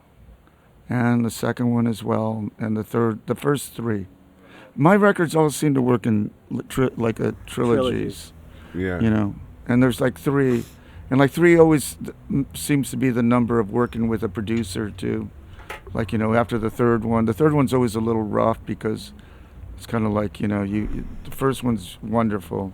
Let's do it again. And then that was a bad idea. I think I've seen you one too many times, you know. Right. But no, but we've had great results, so, you know. But it helped you writing those songs, recording those albums. You felt like you healed a little each time. It does, but it lives. It's like what Joseph says. It still becomes. It's still part of me, because I have to sing them, you know. And so you relive them, and I don't think I ever. It's like I'm on a treadmill. I don't know that I'm making all that much more progress in that respect, like what Joseph's talking about. I haven't found that song that's liberated me from it, where I just go, you know, I'm okay, you're okay. Ho'oponopono, that's the one. Yeah, the Ho'oponopono. Ho'oponopono. Yeah, I man. love you, I'm sorry, please forgive me, thank you. Let's repeat it. I've got it. Ready? I love you. No, I'm sorry, I'm sorry. please forgive me. Please forgive me. Thank you. I love you, I'm sorry, please forgive me, thank you. I love you, I'm sorry, please forgive me, thank you.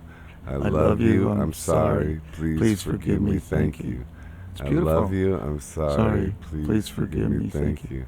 Yeah, and they got It feels good. Yeah, dude, it feels like it's powerful, and they Yeah. have mantras like on YouTube that I can send you that are like I love it. hour-long ones, Please. and you just put them in your headphones and go on a wow. walk, dude. Nice. And you just like let it wash over like whatever's disturbing you. It could be a current thing, and it really just somehow clears it, and then it allows you to live from inspiration rather than from memory. No, that's great. Because like when you're in trauma, you're in memory. Yeah. You know, so you're like locked in the past, but like when you clear those things, then inspiration has an easy access to you.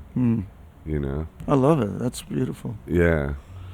Because it is that you're so right at that, you know. You hang on to the past, you know. You Right. hang on to these memories, and you believe them to be real, and you believe them to be part of what is now, right? Yeah. And that's a huge burden to carry around every day, and, you know. Well, it cuts you off and from it's life. unnecessary too. Yeah, you're right. You're blocked. Yeah. You're blocked. You just live in this kind of dark little room, you know. Yeah. And it's all this stuff's easier said than done, of course, man. It takes a lot of effort, actually, All of in it, my opinion, to like even get into this vibe. Like I have to I gotta wake up, I gotta exercise, I gotta That's why they call it a practice. I gotta right? put my mind there, Yeah. I gotta like do yoga and stuff. I gotta like actively push my mind in these directions. Mhm. But I find it like really pays off when you Yeah. do that, and I'm sometimes better at it than others. Yeah, yeah. I fall off Well, the thanks. horse. Yeah, that's beautiful. Yeah. Surfing too. More surfing. You still Yeah. surf? I try. Did you surf with Chuck? Chuck's a good surfer. Yeah. Chuck's a good surfer. He's still That's got why I asked. he's still got the fearlessness. I seem to have acquired a little bit of fear along the way. But no, yeah, Nancy and I are going to Mexico for a month in January. And our intention, we're taking our boards and our intention is to get back up on the board, Mm-hmm. It's funny whenever I think about surfing, there's like one wave that I think about, and I can picture it clear as like it's happening right now, And that wave is always where I go whenever I'm feeling something overburdened by something, Just think about surfing and I feel better. When I was sick, those 2 years that I was off the road because I was too ill to tour, I did nothing but watch surf movies, Why is that? You just love surfing? Because the water felt good, the ocean felt good, the memories, the camaraderie, the fact that you're in this just, exquisite natural place, When you go coming up, or do you know where you're going? We're going down to Pescadero. Oh, okay. Yeah. It's right by... right by Todos. Yeah, yeah. Yeah. It's about, 10 minutes, 15 minutes Yeah. south. Yeah. No, I love it there. I beautiful, run there all the time there. Yeah. Like out to El Faro and Did you go to Cerritos? all the yeah. time. Yeah, I love that. All the time. That's where I was Yeah. learning trying to Yeah. learn how to surf. Like I Yeah. took a surf lesson from that dude. Like Mario? I don't know, one of the dudes Yeah. down there, Yeah, Mario, yeah. Probably Mario. But like that place can get a little crazy, Cerritos. But then there's that Scorpion Bay place. Have you heard Have of you that? been there? No. But Let's go, man. let's go. It's just okay. That wave's so beautiful. It's sand bottom, too, It's man. called Scorpion Bay too, yeah. right? Yeah. And so explain that to people. It's like an endless, long, easygoing wave. It's so long, the wave. It's like you can ride. There's it for like a 3 or mile. 4 different places that you can catch the wave. Mm-hmm. And then it's so long that you can't paddle back to the takeoff spot. You have to walk, It's crazy. And it's beautiful. The water's clear, warm, and the surf, it can break just like a perfect wave, one of the best waves in the world. Yeah. But it's somewhat gentle too, It's the best place to learn how to It surf. sounds magical. I mean, you can just get pushed into that, and the wave's so perfect that you could probably just kind of belly board into it and stand up. So in your mind, that's the wave you always. Yeah, think that's the about. kind of wave. Because there was one wave I caught one day, and I remember I was surfing alone, and I went out and I caught this wave. Man, we used to go down to Mexico for months at a time to surf, me and my friends. So you've been to Scorpion Bay a bunch, or just a couple? No, I've never been to Scorpion Bay. You've but- never been. Yeah. I've only heard about it too. Yeah, I've yeah. Never been. But we found a lot of spots on our own. We'd go all the way Yeah. down to Cabo. Yeah. Why don't you go to Scorpion Bay this time? I want to. It's not that far. From I think there. Robert It's would like probably take. I think us it's if 6 I'm told. hours. Yeah. 6-hour drive. Todos? Yeah. Yeah, that's not bad. No, it's a day trip. Yeah, it's a day trip, right? Yeah. Yeah, and now they have you can camp there on the cliff. It's pretty cool. That'd be dope. Yeah, yeah, I'd love it. Are you gonna play music when you're down there? No, I'm just gonna go hang out. One thing I've done recently that's really been, I felt it last night when we played, but I haven't been working myself as hard as I used to. And I really kind of told myself it's time to find a different way to tour, and a different way to do this than go out for 6 weeks at a time, all the time, constantly, Right.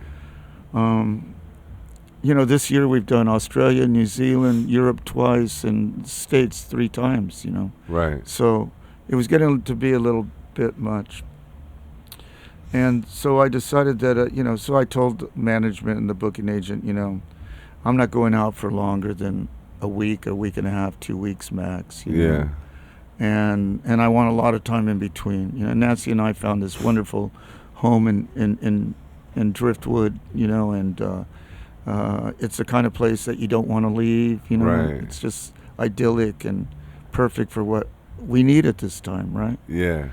And I don't want to burn myself out. I love music so much that I don't want to get to that place where it becomes a job or tedium of any kind, you know. Can you afford to do that? Yeah. That's the $1 million question. Yeah. Yeah, I can. So that's awesome. Yeah. You know, and I'll finish this book, and I want to write a screenplay for the last record I put out, The Crossing. That's interesting. Yeah. To bring it back to film. Yeah, I want to bring it back to film. Do you want to make a film? I want someone to make it for me. Yeah. I love the guy, I love Guillermo, you know, the guy who did Just Like Water, I believe. Yeah, Guillermo del Toro. Yeah. Yeah. What's the film going to be about? What's the album about? What's The script? album's about two young boys. One's from Italy, Puglia, and the other boy, his name's Salvo, and the other boy's name's Diego. He's from Saltillo in the state of Coahuila in northern Mexico. And they meet while they're working at Salvo's uncle's Italian restaurant in Galveston, Texas. They're working in the kitchen. Right. And, you know, I don't know if you've ever Is worked... this a true story? No. They meet while they're working in the kitchen. Mm-hmm. And they start to talk about all the stuff that they love about America, you know. And they love punk rock.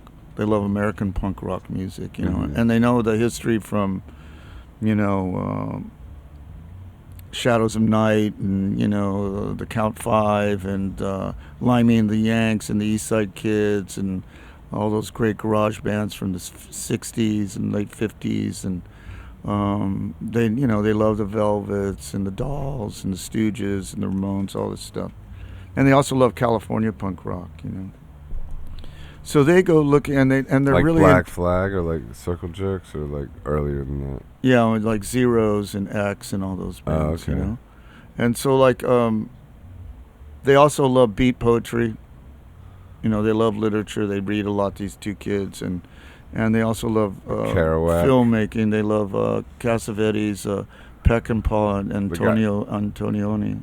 Yeah, the guy that made Holy Mountain too. Did they Oh, like that Alejandro guy? Jodorowsky. Yeah. Yeah, he's great. But so they go looking for this America that's like this aesthetically free, creative place where you can be a beat poet, where you can be James Dean, you can be Kerouac, you can be Sam Shepard, whoever, you know, this great, big, open, free country. And what they do on their journey, they travel through Texas, and they meet this, they end up, Salvo is killed by a cop, and Diego, you know, first they go to California, and on the way back he gets killed, but they go to California and they see those punk rock bands that they love. But it's there that they find the community that they're looking for, you know. So the record's really kind of like about them and this journey that's part immigration. It wasn't meant to be about immigration necessarily, but it certainly came up in the songs. And it's about, you know, the journey of being young, you know, and looking for this idyllic place, this dream. Is it like a concept record then? Like a Yeah. story? Yeah. Is this the first time you've done something Yeah. of this nature? Like Well, with a storyline? no, like I've that? always kind of done it. 13 Years was an album. My second album, that was about a death, suicide, and that album had theme that ran all the way through it. Mm-hmm. And then there was, but I did it musically. It was a theme that was played through with 4 different ways, you know, on a harp, and then string quartet, and then solo piano, and then piano with like this kind of Ebo guitar thing. You know? And then I did an album. But lyrically, it wasn't like a concept. It was. It yeah, was also. Yeah. And then, but not as Not like literal or something. not as literal as this record is. Oh, I see. Yeah. Yeah, because this is like an exact story. It's an telling exact about the story. Kids and Yeah. What inspired that story? being in South Italy, Southern Italy, and having to make a record with Yep Rock. It was my first record for them, and I wanted to do something special. So when I was touring with Don Antonio, and do you know them? No. They're out of... Italian band. Huh? They're an Italian band. Yeah, they're out of Modigliana, which is outside of Bologna and Faenza, right? Faenza. And so anyway, that they played on the record. The Italian band played on the record. We made the record in Italy, in Via Franca. But what gave you the idea, like, I know I'm going to write a story and like, make every song about this? Because when I met Antonio Gramantieri, who's the leader of Don Antonio, he's a guitar player. He's a great guitar player. And we just had all the same interests, you know, Italian films and French New Wave and the books and rock and roll and, you know, the more literate writers in rock and roll, Cohen, and he turned me on to like Paolo Conti, you know. Do you know Paolo Conti's music? I don't think so. Oh, man. It kills. What? And he's Italian. Older man now. I think he's in his 80s. Huh. But he makes these beautiful kind of like... he's kind of like the Leonard Cohen in a way of Is it Italy. instrumental or? But he plays piano and does all the arrangements, and they're very kind of Brubeck-like sometimes. Does you know? he sing as and well? he sings sometimes. So it's really beautiful. Okay, you got to send me a link of Yeah, that. I will. And so, like, you know, we had just a lot of things in common, and I started thinking about... And they had also come to Texas to search for the blues, right? They love Jimmy Vaughn and the Vaughn brothers. They love Austin. They love the whole mystique about Texas and the blues. So it's based on your friendship with him. Yeah. That's amazing. So Yeah. you just made it like with kids, and then one of them passes away. Did you say? Yeah, he's killed. Yeah. Which one are you? Salvo. It's Salvo, the Italian boy. Did he die or did you die? He died. He died because he died because he had fallen in love with someone, and the cop took offense. But in real life, he's alive still. Yeah. Okay, cool. What does he think of the story? Does he know about it? Antonio? Yeah. Yeah, he helped me write the record. Oh, okay. So he knows. I the used whole that band. Yeah. Oh, okay, right. Yeah. Yeah, but like I guess what I meant is sometimes people don't know what you're writing about. Like if you like say like, oh, I wrote this song about you or me, you know. No, like, but you know it's funny because I didn't write it with that in mind, although it was there somehow. But when it came out, we suddenly realized that's us. You know, yeah. You could have taken both of our lives, and we're these kids. You know. Right. So, I don't know. You know, it happened. You described it. It sounded just like your story. Right, From the beginning exactly. But I didn't go into it thinking that was my story. It's funny. That shows I'm not a very great writer, but, you know, I went in with the intention of it being the story of a different character altogether. So what's your memoir going to be called? No. But you're writing that The Middle now. Third. Are you writing that now? Yeah. I'm writing with this great writer called...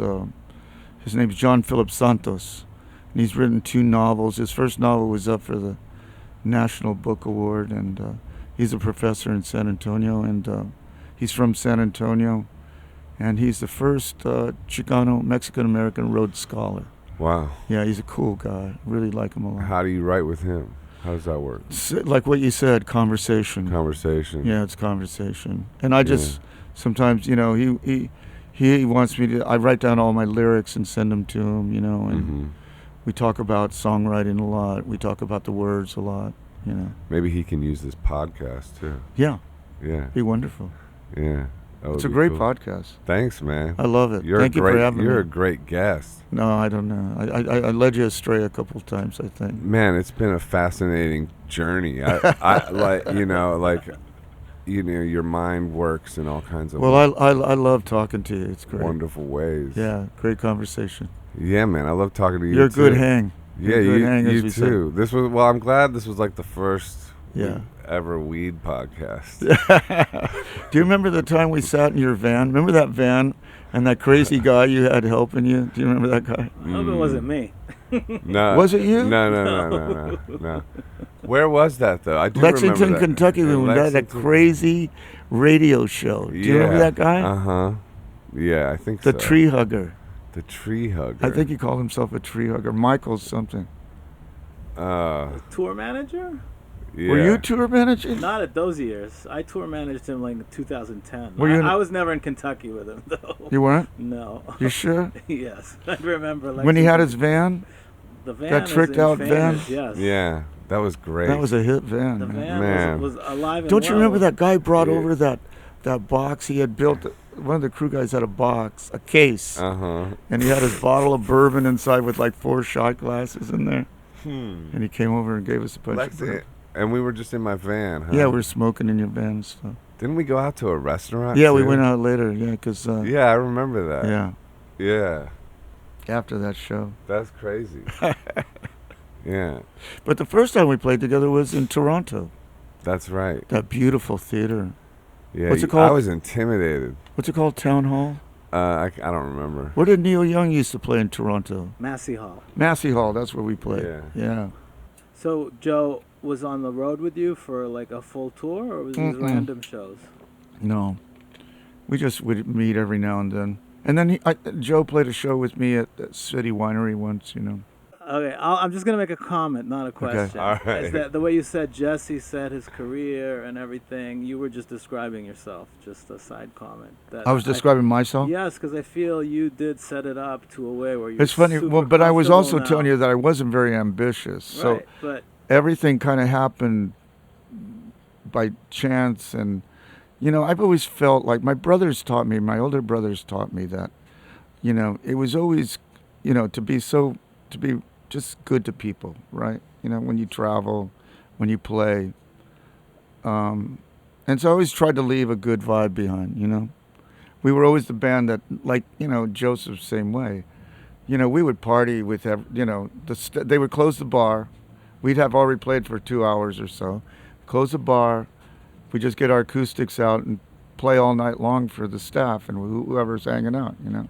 So we always left good feeling around, you know, good vibes. And I think that and the fact that, you know, I was really fucking lucky to make records with great producers and great musicians.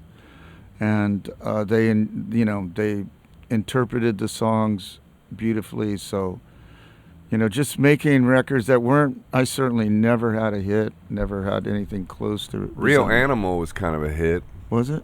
I mean, yeah. I guess in this world it would be. It was, man. Yeah. Yeah. But, you know, but just consistency has a lot to do with it, too, you know, and never giving up. Just kind of being so intent on doing this that nothing was going to stop me. I mean, Hep C didn't stop me, you know, and it very easily could have, you know. And a lot of things didn't stop me. The record industry didn't stop me, you know, and that's a beast that's, you know, that's a no-win battle in a way, you know. How'd you beat Hep C? Well, 4 years ago, I mean, okay, so I was super sick, right? I was really fucking sick.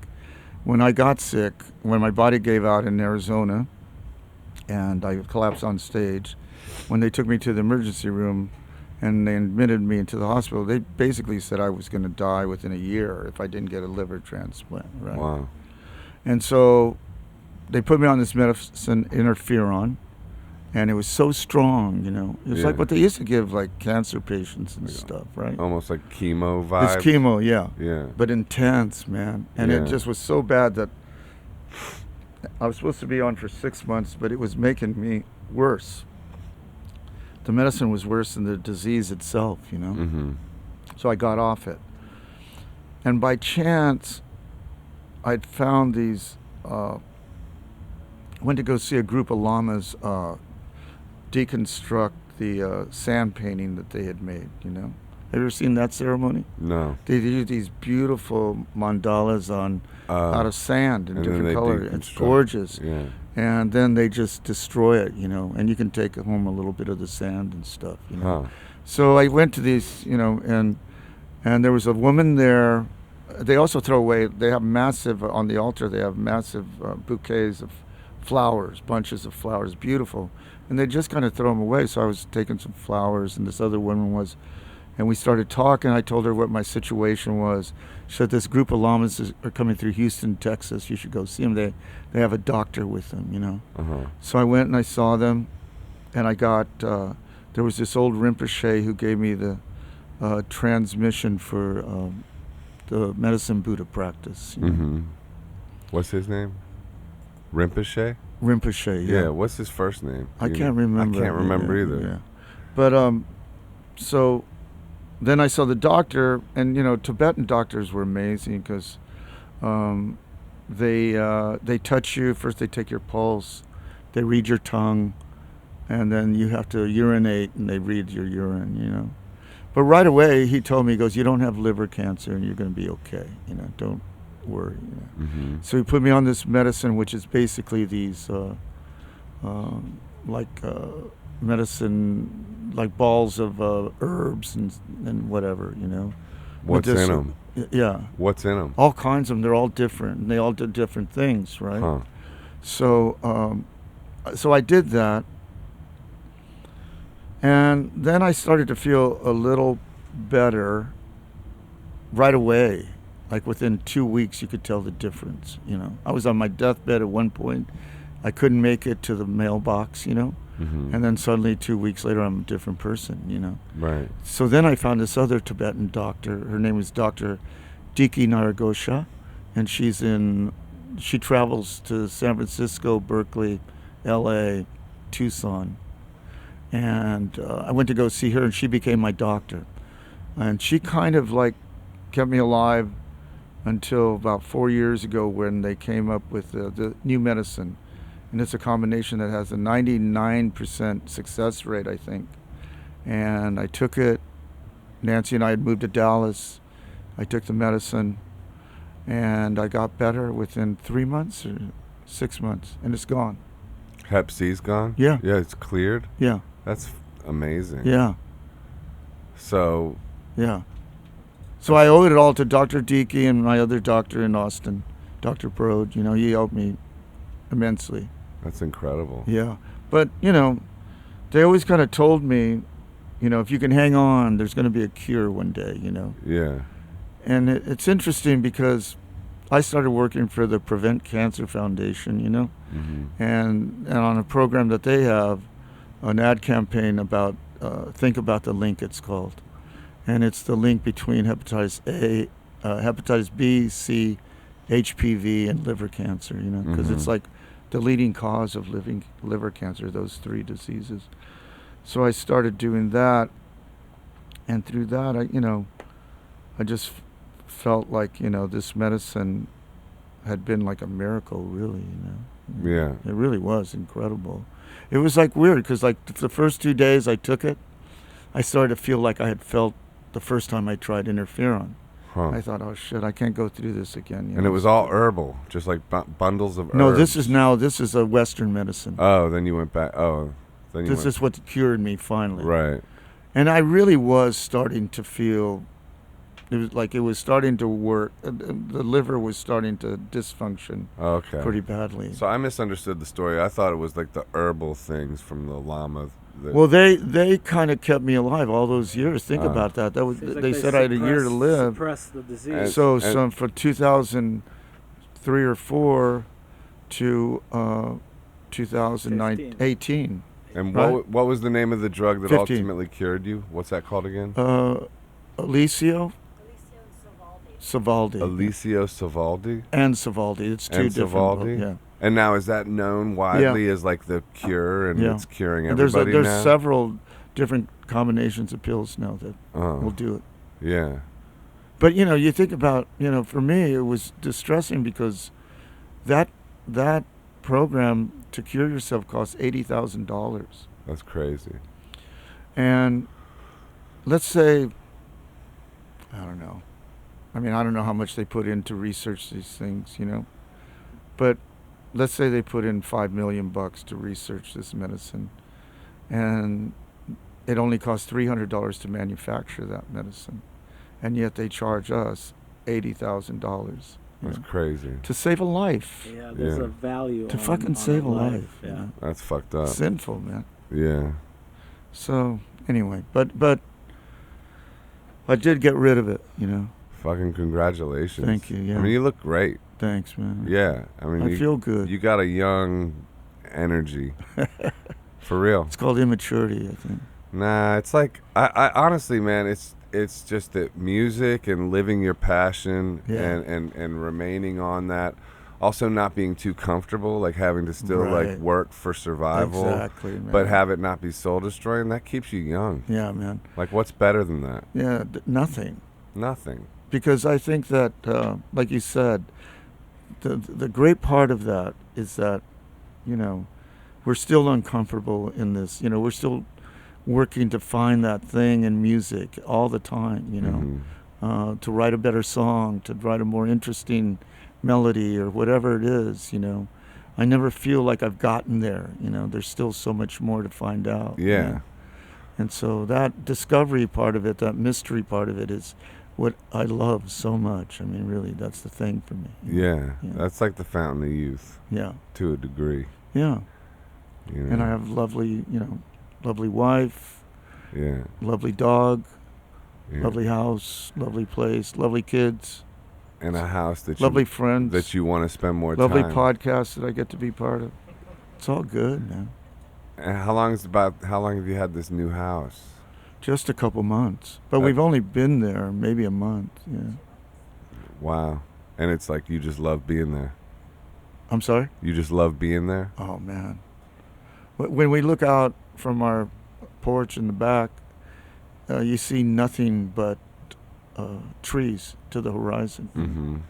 And it's hidden from this road by a quarter of a mile little, driveway, Yeah. And it's mostly cedar and live oak, and there's red Angus roaming the property, cattle, Mm-hmm. and there's deer, roadrunners, rattlesnakes, It's the Wild West.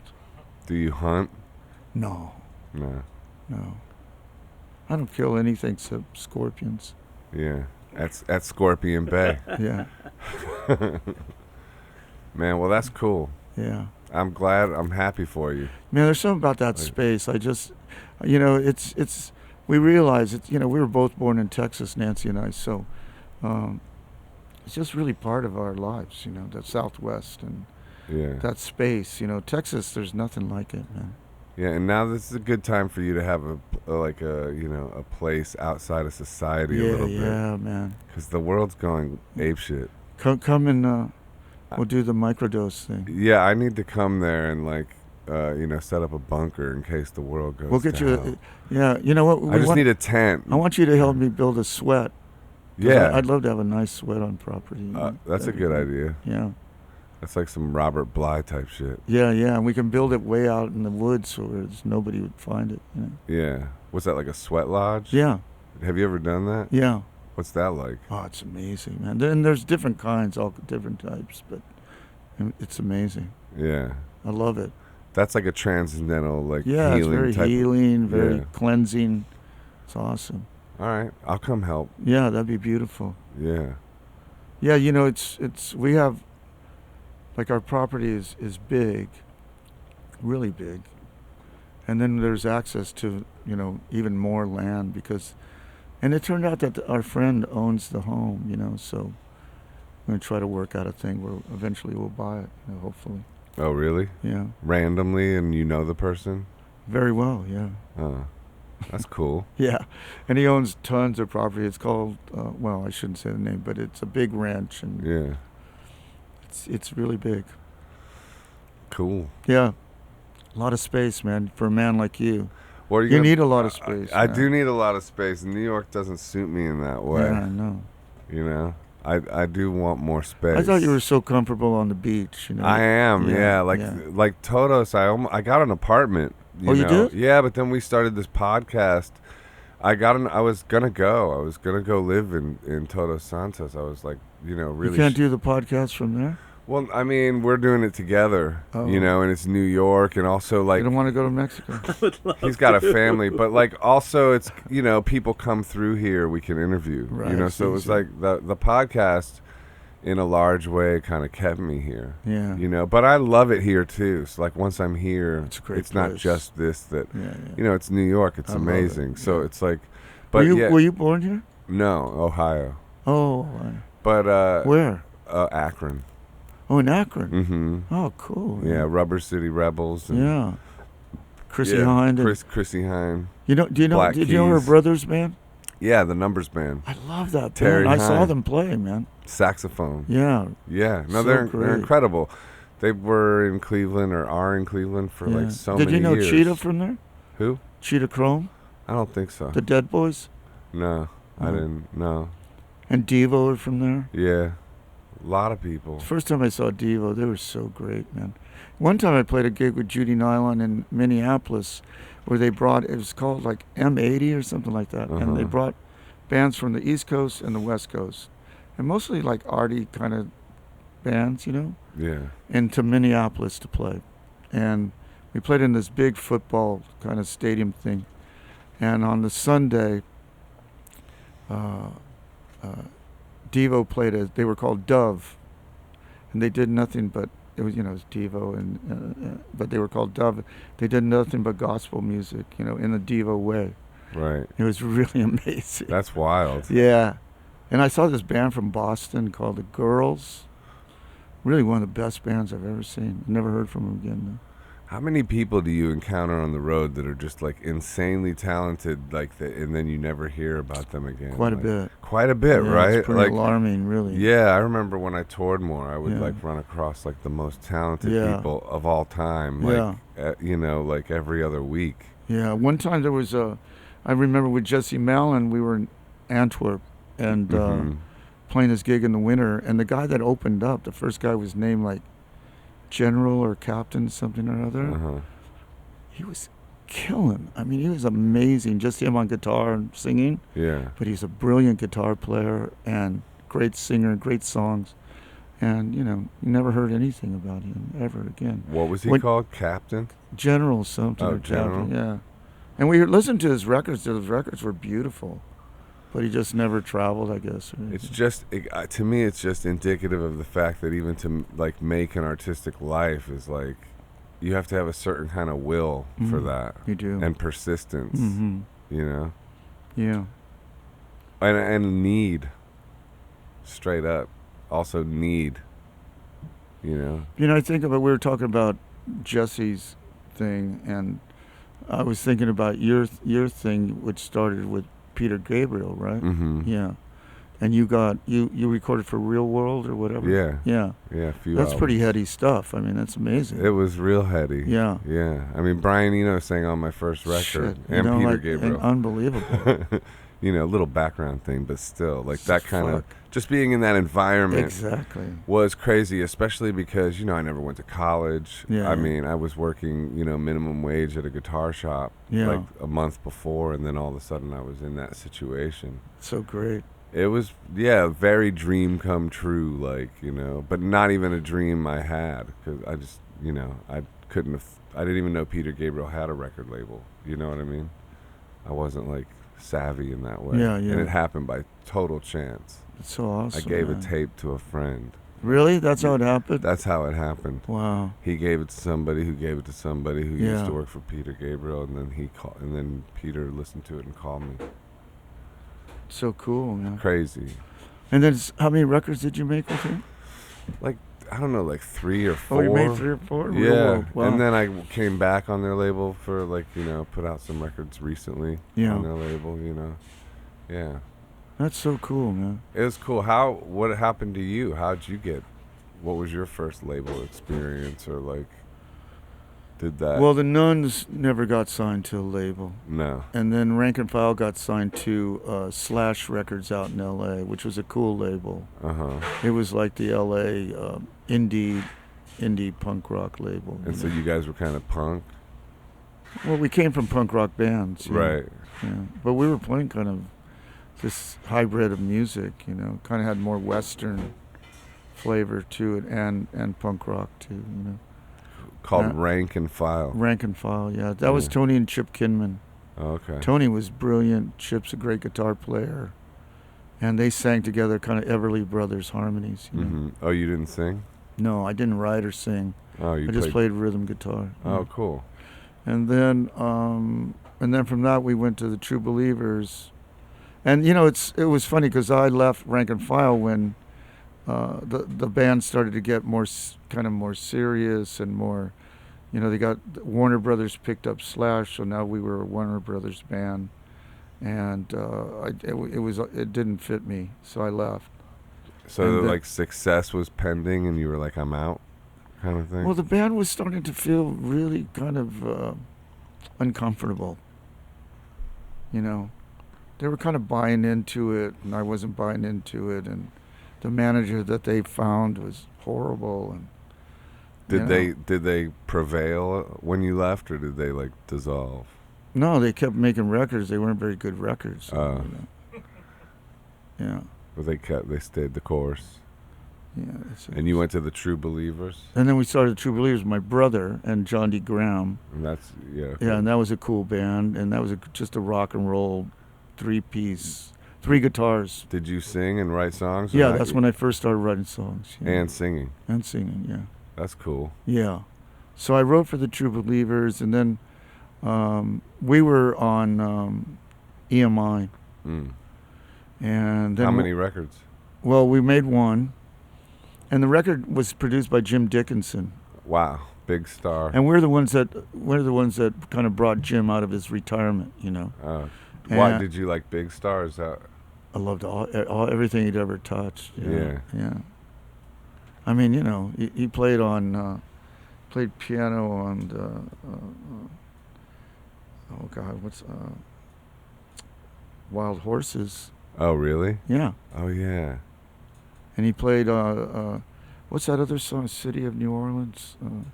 Arlo Guthrie did a version. Anyway. There was like a documentary about him recently. He was the greatest, man. I love that man. And, you know, his kids are doing so well, you know, Luther. Yeah. The North Mississippi All-Stars. They're incredible. And I saw Luther recently, and we were talking about that, and he says, yeah, you guys brought my dad out of retirement. You know? How many records did you make with him? Just the one. Oh, okay. And then something happened in the band. Again, the label wanted a more kind of representative record and kind of like a more... So we went with a producer by the name of Jeff Glicksman was his name. Uh-huh. And he had produced the Georgia Satellites, and they just had that hit with I got coins in my pocket. Coins in my pocket. Yeah. Ready to roll. Yeah. Yeah. So they had a hit with that, and everybody was into that. What's his name? Rick, the guitar. Rick Richards. Rick Richards, right. Rick Richards and Danny Baird. Atlanta. Yeah, Danny Baird. Yeah. Yeah. And so then we used Glicksman, and he was very much a 70s producer. He got a bigger sound and everything. And then... Wait, so what are the names of these records for people that want to follow along and get First one's True Believers. Okay, that's just self-titled debut. And then the second one's what? Yeah, and then the second was called... Well, let me finish the story, because the second one never came out. Oh. So what happened was EMI had a business meeting. They were changing from... The president got kicked out, and they were bringing in the president of Manhattan Records, which was a kind of disco R&B soul label, to take over. They had a meeting one day, and they had a chopping block, and they eliminated like 16 bands in one day. Wow. Like the Neville Brothers. I think the Del Lords were part of that. We were part of it. Nona Hendrix. All these different people, you know. And so the record didn't come out. Bummer. And we paid so much to make the record. This producer cost a lot of money that we couldn't sell the record to anybody else. Do you have it? Is it mastered? Well, then what happened was like 10 years later, yeah. Rykodisc put it out as a twofer. Okay, great. Yeah. What's that called? It's called Hard Road, but you can't find it anymore. It's out of print. But it was great. It was the 2 albums and remastered and everything, so it sounded better. Yeah. And then what happened after True Believers? True Believers broke up after all of that happened. You know, we went from manager to manager, and it was all bullshit. So we broke up slowly, kind of fell apart at the wheels. The wheels just came off, and we then, and that's when I started playing solo. Okay. I had a band called Buick McCain. I started out having an orchestra. I used to do these shows at La Zona Rosa on Sunday, Mm-hmm. and I'd invite all the best jazz players and salsa players in town to come and play, and we just improvise. I just start playing songs. So you weren't doing the acoustic guitar thing? I had an acoustic guitar, Oh. sometimes electric, but And yeah, then you'd have mostly a huge acoustic. orchestra with you? Yeah, and this huge orchestra. I had, 4-piece horn section. Have you ever made a record like that? No. That would be maybe Yeah. an Yeah, it'd be interesting fun to idea. Like I make, could yeah. see that acoustic and Yeah. then super orchestra like the one you just described. So anyway, so I had that, but then when it came time to make my first solo album, Stephen Bruton produced it, and he didn't want the orchestra, and he wanted to make me a record that I could go play by myself or duo, trio, quartet, whatever, Mm-hmm. and get out on the road and start. And so like I was working at Waterloo Records, Right. and the record came out while I was working there, and reviews started to come in about Were how they great good? the record was, you Yeah, know. good what was that called? That was Gravity, Gravity? yeah. Did you sell your record to anyone at the store? And I had to sell my own record at the That's store, funny. yeah. Yeah. And then when did you make the records with Tony Visconti next? That was much later, no. Oh, much I later. made 3 with Bruton. Okay. We made Gravity, 13 Years, which was the first kind of concept one. Mm-hmm. And then the second was called With These Hands. And that one had Jennifer Warnes on it, Willie Nelson on it, and T-Bone Burnett was on it. That's incredible. It was a cool record. I liked that record. So you were kind of feeling success then. Like you must have Well, been, something. I wasn't working in the record store anymore by then, Right. you know. and you had a fan base. I got somewhat of a fan base, you know. Yeah. It took a while and because respect from the you know, industry. because people expected you to be like the True Believers, you know. They thought I was just going to come out with a rock band. And I was making completely different records using strings. And my first solo tours were with cello and violin, you know, and acoustic. That's interesting. Yeah. Still rock and roll based or not really? Yeah, but Oh. not really. Really kind of like doing more what like John Cale and Cohen were doing in a way. Yeah. You know, that kind of thing. Yeah. So that began the whole thing. But we were using strings because Street Hassle was always such a big influence on me. Yeah, what about that record? I love it too. Everything about it. Everything about it. It's so The songs are interesting. fucking amazing. Yeah. The words are incredible. There's no other attitude like that record. That Ever- suite is just so beautiful, and the way they recorded it, Yeah. and the way he used strings on it, you know. Those 2 records, Street Hassle and Paris 1919 by Cale, you know, Huh. were the 2 records I kind of started to model this thing on. You know, So you're a fan of the strings. I love strings. Yeah. Yeah. What about them? Well, the cello, first of all, I love that it sounds kind of human sometimes Yeah. to me, you know, and it really hits that sonar thing where I feel it inside me, you know. Right. And with my songs, it seems to fit perfectly, you know. And the way I play also, you know, Yeah. kind of real minimal, and I let the strings kind of do the work. And that soaring up top thing too, like creating a little beautiful counter melody is Mhm. like so emotional. That's it. It's You the know? emotional thing. Yeah. And then violins I love. Violas I really love, you know. Yeah. I love violas, you know. And so I started, I started touring with a string quartet. And that was really amazing. That's awesome. 2 cellos, violin, viola, and 2 acoustics. When's the last time you did that? It was years ago. Oh, okay. Yeah, it's been years. Do you write string arrangements? No, but I write the melodies somehow, you know, Yeah. with the guitar. But I don't write the arrangements. No. Yeah. So Visconti was like a killer fit for you. He was so great. Yeah, Yeah. I love Tony. He's a good man.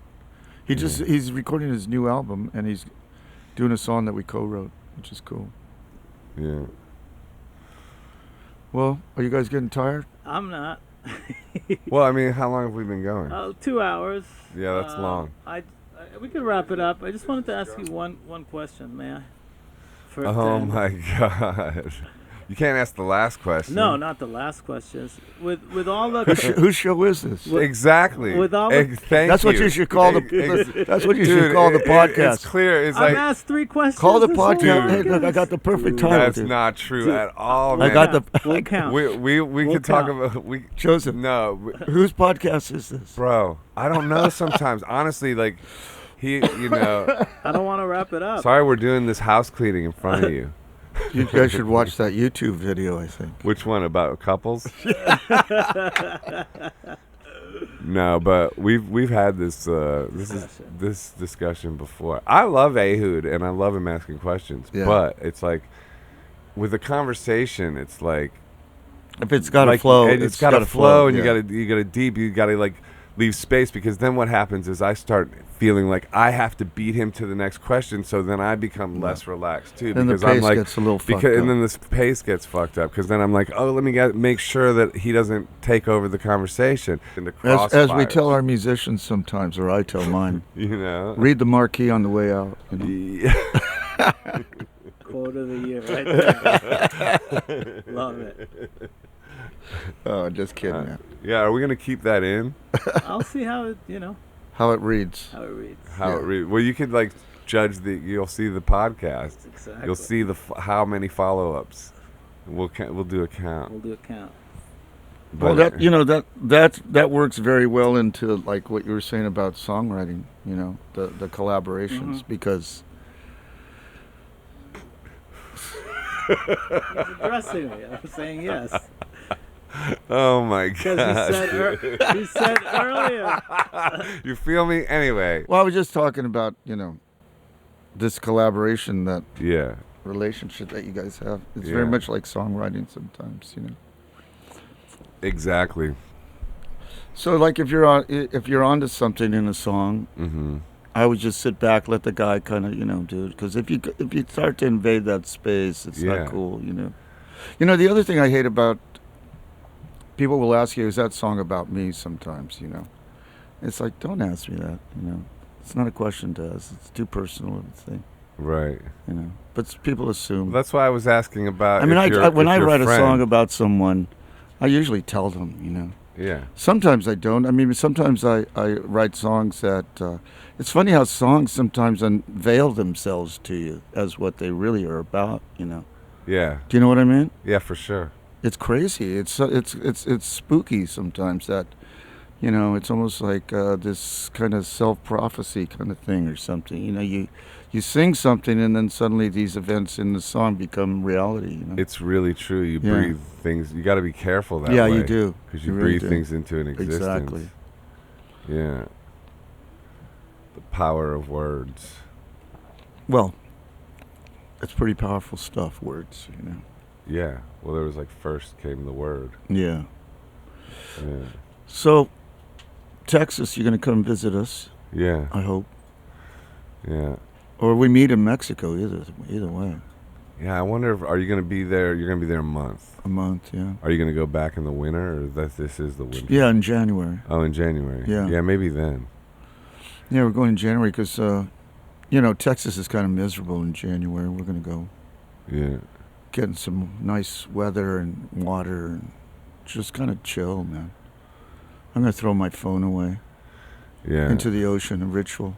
Yeah. Oh, really? No. Yeah. For real? It's a ritual? Well, I'm going to make it one. Yeah. Yeah. Those things are evil, I think, Absolutely. I mean, they're necessary, I guess, but It's a necessary evil. It's a Ugh. tracking device. yeah. I think it's really kind of hurt our society, Our society's become something else because with the aid of these things, not necessarily solely because of these things, but technology has become so invasive Right.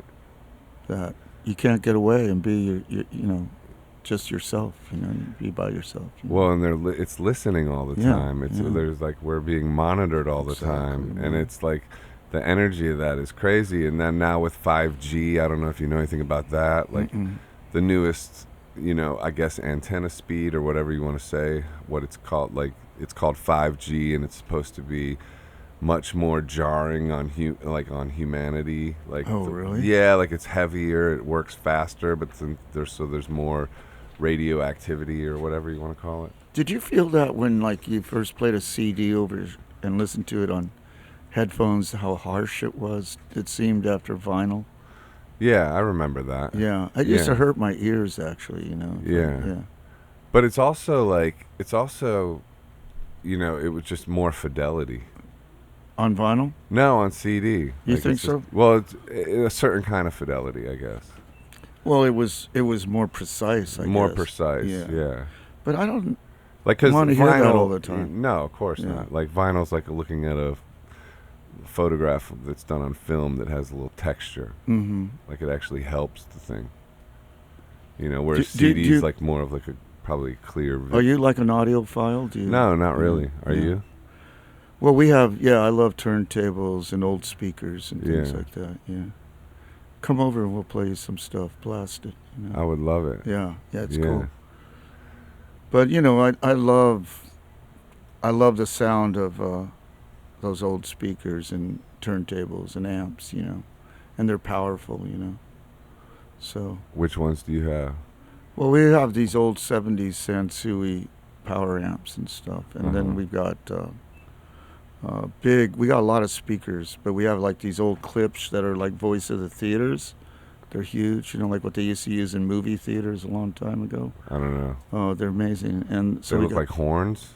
not horns, but they're big speakers. Oh, okay. Big old, Oh, I see. boxes. And then we've got these we bought these 1978 Altec Lansings that I love. They really Wow. sound great. Yeah. Okay, I'm gonna have to come over. Yeah, come over.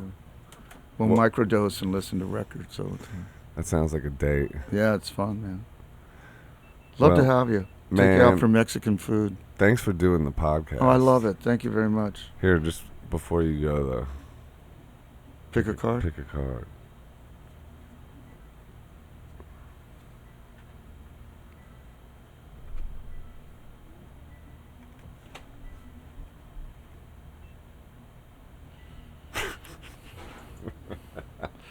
Mine is imagine yourself in the future. What will your greatest life accomplishment be? Am I supposed to answer that? Yeah. I'll live to be 125 I love years it. old. You've only just begun. Yeah. This is midlife. It really is. It's the middle third, yeah. It's the middle third. Middle third of my life. Well, cool, man. Thanks for doing Oh, this. I love it. Thanks a lot. Thanks to both of Yeah. you. Thank The, you. the silent partner. Sorry we got into a fight. No, that's I was in okay. a fight. Okay. I feel like a dick.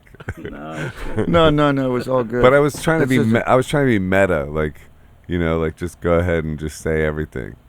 Well, I think it was important to do that. It was that kind of podcast today. Yeah, It was- dude, it was it was heavy, great. man. I gotta say, like, just listening to you, it could just, your energy does start to fade after a while, but it could just go on forever with you. Like you're like, you got a lot of, I don't know, man, a lot of beautiful stories. Thank you for You're sharing those. welcome. The things about Towns Van Zandt, Yeah. and just like, man, I feel like we've covered so many different One day, avenues. the next time I'll tell you some of the Nuns stories, which are great with Bowie and Iggy and stuff. Okay, Yeah. you can go. We can go out with one of those. Well, the great, there's this one night when Bowie was playing, I think it was the Idiot Tour, Hmm. and Bowie was playing With Iggy. keyboards, yeah, In Iggy's band. in Iggy's band. And we went back to the Mabuhay Gardens after the show, and they made a big dinner for us once again. We're sitting at a table. So it's the Nuns and Bowie and Iggy, And Iggy was going to produce the Nuns. I think Mhm. that was. They say that the story goes that there was a big trash can full of cassettes that bands had given Bowie, and Bowie and Iggy were working together, and they picked the three they loved the most was Per Ubu, the Nuns, and Devo. I think were the Wow. three bands they picked. So we're having dinner with them, and it's all really good. And of course, it's fucking David Bowie and Iggy Pop. So we're a little starstruck, I'm sure. Yeah. We were young kids, and this other guy comes over and starts to and he was somewhat famous singer here in New York at the time. But he came over and started to be really bitchy and started to kind of make fun of the Nuns, kind of diss. Why? That we were like adoring these rock stars and just kind of like giving us a bunch of shit. Yeah. So Iggy tells this guy, he goes, "These are my friends." He goes, "Get on your knees and apologize." So Iggy made him get on his knees and apologize to the whole How table. did he do that? He just did it, Yeah. Not through physical intimidation. No, but through authority of some kind. Huh. Some ghostly authority. Yeah, some ghostly kind of like just kind of presence that said, yeah. "Get You on your better knees do and what I say." apologize, guys." And the guy was a little, he didn't seem like a fighter kind of guy or anything, Mhm. He was just kind of a weak kind of character, and he did it, Yeah. And it was a little embarrassing. It was a little weird, It's pretty strange. But then we all continued to have a great party with David Bowie and Iggy Pop. Yeah. Who I used to see Iggy all the time. I saw the Stooges quite a bit in Hollywood when I lived there, Were you friends with? Did you You must have seen Bowie a lot too. I No? saw Bowie, yeah. Also, did Tony Visconti ever bring him in the studio, or did you meet him? No, I never got Outside to of meet him that? like that. I know, I wish I had, but no. Yeah. And Bowie was an amazing artist. I mean, he's just so, such a great presence and beautiful man that he was a cool guy. He's great. Yeah. He's easy to talk to, super intelligent, had a great memory. Whenever I'd see him any time after that, he would always remember, where we met and blah, blah, blah. Right. Yeah. Beautiful guy. That's awesome. I miss him. He died on my birthday. When he passed away was my birthday, yeah. Wild. We're both Capricorns. Really? Yeah, Kind of kindred. yeah. It was heavy. Remember that? We had just finished was it the Hurricane show or the Leonard Cohen show? Yeah, we did a big show in Austin where Nancy and I we were involved in a hurricane on our honeymoon, Category 5 hurricane, which is what Sandy was and Katrina was. So, 175-mile-an-hour winds, and we endured 12 hours of this. We said goodbye to each other. We thought it was the end. We were on the beach. I remember hearing about you guys Yeah. going through that. And we then spent a week trying to get out of Mexico, and it was pretty crazy, insane experience. And so when we came back, we didn't realize we had PTSD. Right.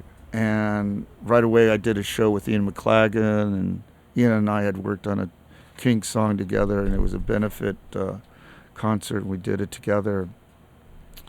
And then we went off on tour with the Fauntleroys, this band with Ivan Julian and Linda Pittman, Uh-huh. myself, and Nick Tremulous, And then we came back, and I was going to tour with Pete and Scott and those guys on the West Coast.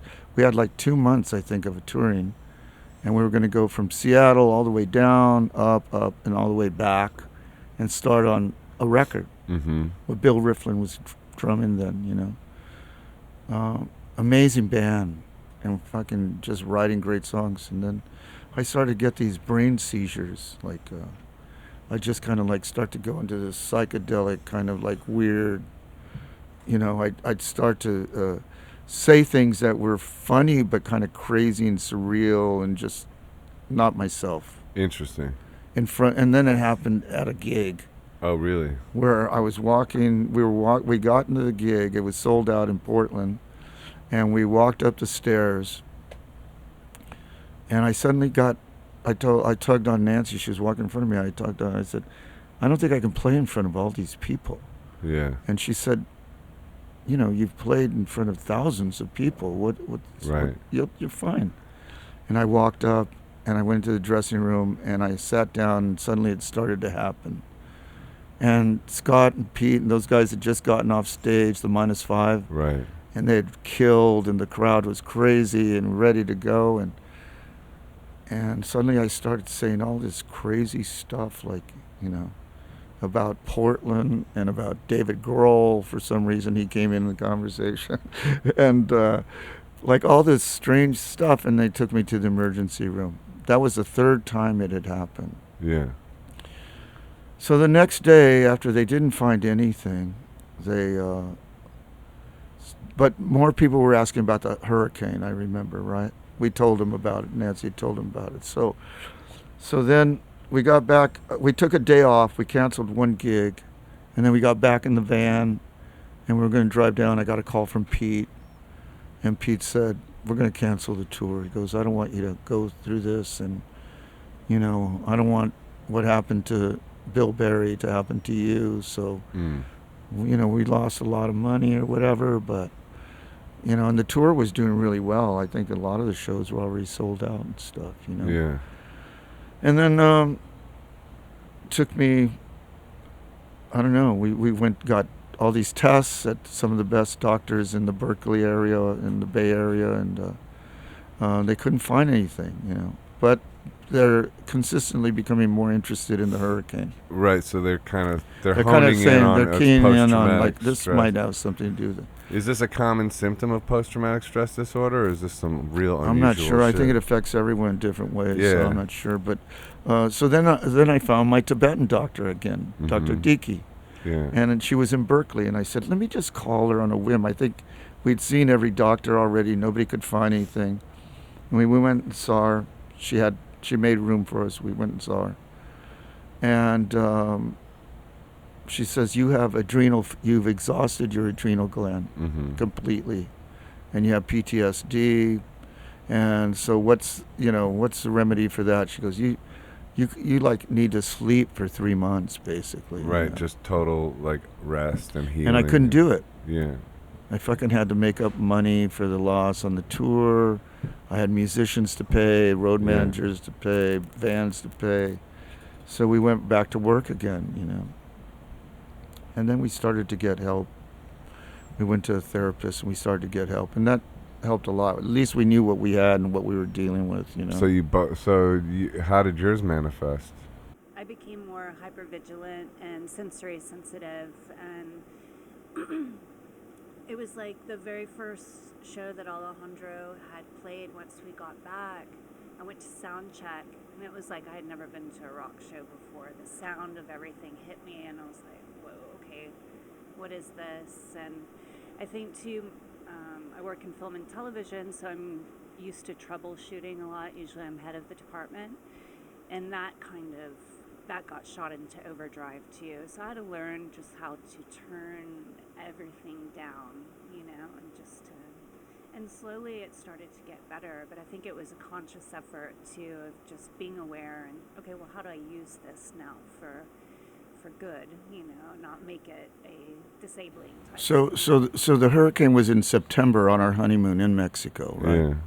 And then the show that we ended up doing was in January at the Moody Theater, and we did a show where we reenacted. I had this great band, a jazz band called Church on Monday, and we reenacted the hurricane through so it was in two parts. The first part was nothing but romantic songs, and we had images that we had taken on our honeymoon on the beach and walking and sunsets and all this stuff, right? We had projections, three screens. And then after that was over, and I had a big band, backup singers, everything. I had a choir, actually, Crazy. It was crazy. I went over the top. That's wild that you put this together. Excuse me. And then intermission comes. As people start to pile back into the auditorium, suddenly there's flashes of lightning, and you hear the CB radios start to crackle, the lights start to go down, there's more lightning on the screens and thunder, and then you hear the musicians start to do this Albert Ayler kind of with their reeds. They start to blow, like the wind starts to pick up. We went into this 15-minute cacophony, freeform, like Albert Ayler, 60s experimental, with a monologue. And what I used as the monologue was this exact phone conversations we had with my kids when we told them that we might not see them again, but we love them, kind of thing. Wow. It was so intense and it was so great. And that really helped us a lot. I think that it was, It was very overused cathartic word. It to- was cathartic, but it to was, control. it was amazing that we really got a lot out. It was a great show. And that part of the show was not easy for a lot of people. Yeah. First of all, it was complete noise and freeform jazz, right? With Right. some of the best players the best players in town. And then the girls, the choir had flashlights, so they're like in this dark theater, they're flashing the flashlights, Yeah. because that's what we were doing ourselves, trying to Right. see what was happening there. Okay. And then the phone rings, and so that was Was it our show. improvised or was it written out or was it Well, cacophony? it was Just supposed to go be nuts written out, here? but I remember the teleprompter went out, so I improvised it. Yeah, Yeah. but I knew it pretty much by heart, And you I think knew. like you were like this kind of helped you heal? Very much so, man. That's interesting. It was incredible. And that was one of the shows I done. How many have we done? Six shows. I did one show there where I told the history of Austin music, 60 years of Austin music. Started in 1951 with the Bells of Joy, a gospel group out of the East Side, Mm-hmm. who had a hit with Let's Talk About Jesus. We had the last remaining Bell of Joy there, and his kids are now, his grandkids and nephews are all the singers now, and they did Let's Talk About Jesus. We then skipped to 1952 or 3, and it was Dolores and the Bluebonnet Boys, a country swing group led by a woman, Dolores. Uh-huh. And she wrote all the charts, she played piano, and they had a big hit with the Austin Waltz, it was called. And then just went through the whole progression to the progressive cowboy thing. We had 32 artists. We had everyone from Rocky Harris, Lucinda, Joe Ely, Terry Allen. We had the poster guys who were part of the Armadillo scene, Jim Franklin. Did you know Rocky Erickson? Oh, yeah. And then, we ended with the Butthole Surfers. We did Avalanche. Is that Pepper? Pepper, that's right. We did that song, Pepper. That's It's a wild. killer song. And that was the last song, Yeah. But the reason we did these shows were always kind of with this, one of them was a Leonard Cohen show. And it wasn't a tribute, but it was more the, what was it called? The influence of Leonard Cohen. The influence of Leonard Cohen. Right. And so we had Julie Christensen come and sing. She sang with Leonard in his live shows, and Mitch Watkins was the guitar player. He was Leonard's guitar player, Mm-hmm. And so, it was just, those kind of shows were great. The last one I did was The Crossing. We had James Williamson from the Stooges. We had Wayne Kramer from the MC5. Yeah. We had Joe Ely. Who else did we? Who? John Perry. Oh, John Perry from The Only Ones, man. He came and played guitar. Yeah. Yeah. Man, but it just seems like such an effort to put these kind It's of a shows lot together. of work. A lot of work. Yeah. And you have to ask a lot of favors, and that's always kind of hard, Yeah. because we've never made any money on these things, Yeah. You're always paying to put them on, It seems like you're headed towards like making a musical or Broadway kind Something of like that, situation yeah. like that, I want to do what you do, but I want to kind of make it more, obviously my story, but I want to do it with visuals too, like Yeah. you do with painting, right? Yeah. But I want to have more movie projections behind me, Yeah. telling the story completely. Yeah, I guess having a visual representation, Mm-hmm. especially for you, is like main influence is film. Right. you I know? love that. You've done the Rubin Museum, right? Yeah. I love that show, man. Yeah. Because have you been there? Naked Soul. Yeah, Naked Soul. Yeah. Man, I love that show. I've done it about 4 times or 5 times, and every time, this time I had the author, the co-author of my book, and we kind of like, for the audience, we kind of like worked through how we worked together. And every time he would get to a part of the memoir as we know it now, I would sing a song related to that part, and then that would bounce into another idea about the book and blah, blah, blah, telling a lot of stories. Was that scripted or improvised? It was improvised, yeah, That's awesome. yeah. Yeah. That's the beauty of improvisation, is the fearlessness you learn about just being able to go out there and make something happen, you know. Yeah. And you have that, you know. You have that for sure. Well, doing a podcast is that. Yeah. You know. No, it's great. I love it. Yeah. You coming on here is that. This was an improvisation, if nothing else. Yeah, totally. You know. And it was real. Yeah.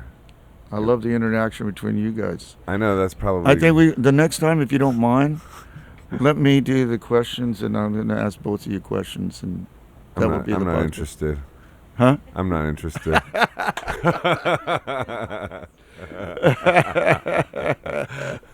Dude, thank you for coming on. Oh, you're welcome. Man. I'm sorry I talk so much. Oh my God, I just gotta pee. Not enough. Yeah, if you guys want to keep Hey, going, I'll ask him a question. You can go. All right. Watch your headphones. The last question I'm always I taking had them for with you. was about Springsteen. Oh. How did it come about, or how'd you feel once he covered one of your songs? It was pretty amazing. I mean, it was incredible. You know that. Was it did they call you? How did that whole thing come about? I got picked up at one John point. Landau. John Landau picked me up, and they were helping manage my career, and it was amazing to work with them. You know, I loved them very much. And then he sort of embraced you in a way. Yeah, they did very much. And then Bruce was coming to Houston. And they said, why don't you come to the show, you know, and meet Bruce and meet us, and we'll all have dinner together. So I went, and then as I'm driving from Wimberley, I got a text, and it says, you know, Bruce wants to do Always a Friend. Are you in? Was the text, you know. So I said, yeah, I'm in, you know. And, Did you you have know, to think about but it? then the wheels started to turn, and I started telling myself, oh shit, man, I'm going to play with Bruce Springsteen. I've never met him. I've never even been to a Bruce show, you know, and this is going to be crazy. So, you know, I started to get a little paranoid. But I go, and Bruce was so sweet, man, just amazing, just so generous and just supportive and kind. And, you know, my manager was there, and I go out, check out the show. And it was an amazing show. I'd never been to a Bruce show. It was an unbelievable show. And then Bruce brought me up, and we did Always a Friend in front of however many people were there. It was huge. And that was the first time we'd ever played it. We never sound checked it or anything. So it was, needless to say, it was like jumping off a cliff, just hoping for the best. You know? That's crazy. Yeah. You met him, sang with him, and Yeah. saw this the first time you've seen him live, Yeah. all in the same Yeah. day. Yeah. And have It was you- really great because little Steven was apparently his role in the whole thing was to keep me grounded or something, because he never once looked at the audience, faced the audience while we were playing the song. He planted himself on the edge of the stage looking directly into my eyes the whole time, you know, with his back to the audience, just playing guitar and looking at me, you know, with those soprano eyes, and like, you know, like it's like, don't fuck up, whatever you just do, in man. case, Yeah. That's funny. But it was great, man. It was really great. Everyone was so good. Who are you talking about? The E Street Springsteen. Band, yeah. Oh, Springsteen? So the first time he met Springsteen, saw Springsteen live, and sang with Springsteen are all in the same day. Oh, really? Yeah, on a big stage, you know, like 50,000 people or something. Because he liked Real Animal, right? Yeah, he loved Always a Friend. He loved that song. Yeah. Yeah. Because And he sang on Street Songs of Love, this other record that I wrote with the Chuck. next one. Right? Yeah. Yeah. You and Chuck are a good team that way. Yeah, we are. I think Yeah. we write really well together. Yeah. We haven't written in a while, but I'd like to. I'd like to write with you. Yeah, I'd love to play something with you, We should man. write a song. That would be so great. Yeah. Yeah. I love working with those, you know, that whole group of people. Yeah. Peter and Scott Peter and Linda. Linda, Kurt, all those people. Yeah. Yeah. I love them. They're great, great, great people. So, yeah, whenever you're ready, let me know. I'm around. I'm not going anywhere. I'll be in Texas. I'm coming. Texas or Mexico. We're going to build a sweat lodge and write a hit. Yeah. That'd be fun, man. It would be fun. You'd really love it out there. I think I'm going to do it. How Yeah. far away from Austin is it? 35 miles. Okay, I'm going to come. Yeah. You got a lot of friends in Austin. Just you. We have a mutual friend, Jody. No, I have some friends, yeah. You know Jody, right? Yeah, of course. Jody Denberg. Well, brother, Thank you for everything, you guys. thank you so much, man. Thank you for the good times and the good And the smoke. bad times. We laughed and we cried. Yeah. It got weird. It got weird. It was awesome. Well, you guys got weird, but that's okay. Yeah. That's normal for us. What is the Dirty Nil? We're off the air now, right? No, we're on the air. It's a like, Canadian band, Canadian punk band. It's a great T-shirt. Yeah, they're awesome. Yeah. Yeah. Check them out. Did you play in punk rock bands? not really. Yeah, I didn't think so. Nah, because I started out on bass, and I wanted to be a fusion bass player when I was a kid. Cool. You know, I like Jaco Pastorius. Oh, yeah. And Stanley Clark and all that. Yeah. Like, I was into Weather Report and, you know. that Quick type of story. shit. Listen to this. Okay. We're going to see the Stooges Yeah. at the Whiskey A Go Go. So we get in our van. Got a lot of pot. Our friends, everybody's in the van. We're smoking pot. Can't wait to see the Stooges seeing the Stooges at the Whiskey was amazing, you know. And then we had gone on the wrong day.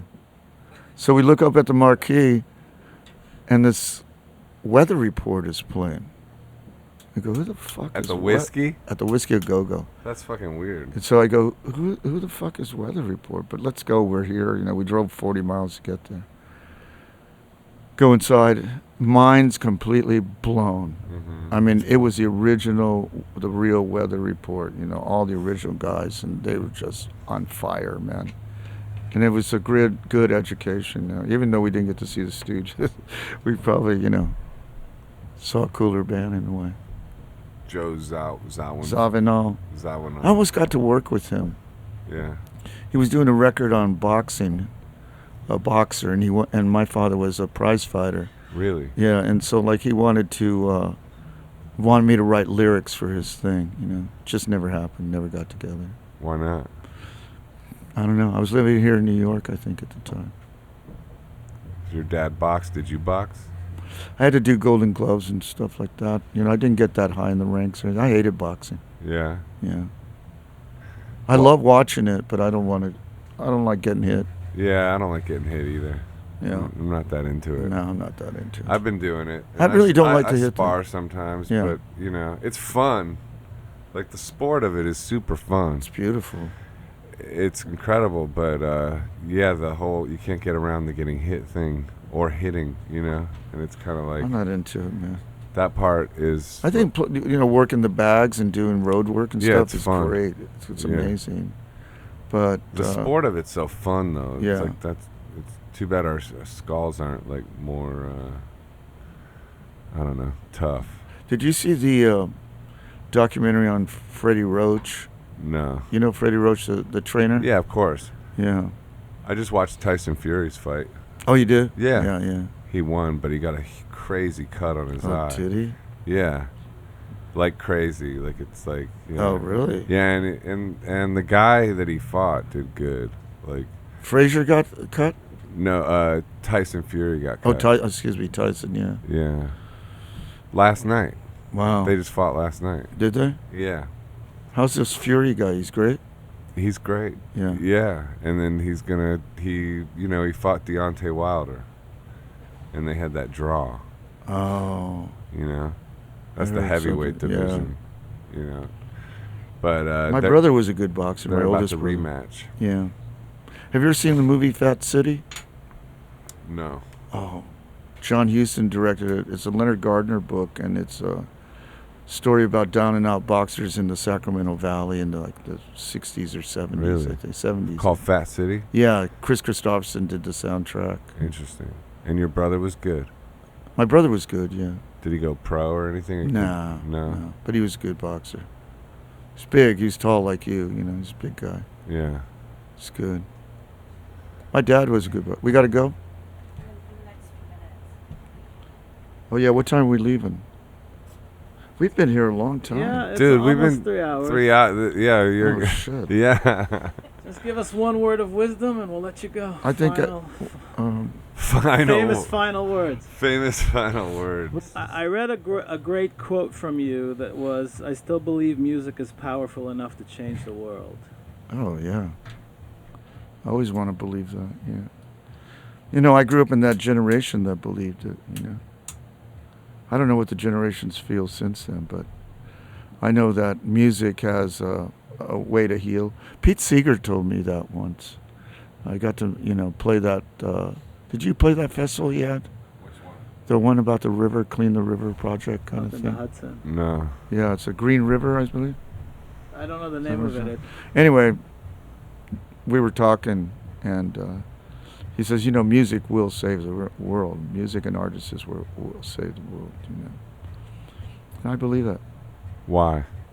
Because I think artists, the role of a songwriter, the role of is to see what other people merely look at, And that by doing that, and if you do it in a selfless way too, I think it's important that you do it with good motivation, But you kind of show people, you hold up a mirror, you hold up a reflection of what a lot of people, like what we were talking about, like what you said about the garbage can syndrome or whatever you call Scapegoat. it. Scapegoat syndrome. Yeah. And that we probably all have a story like that, Yeah.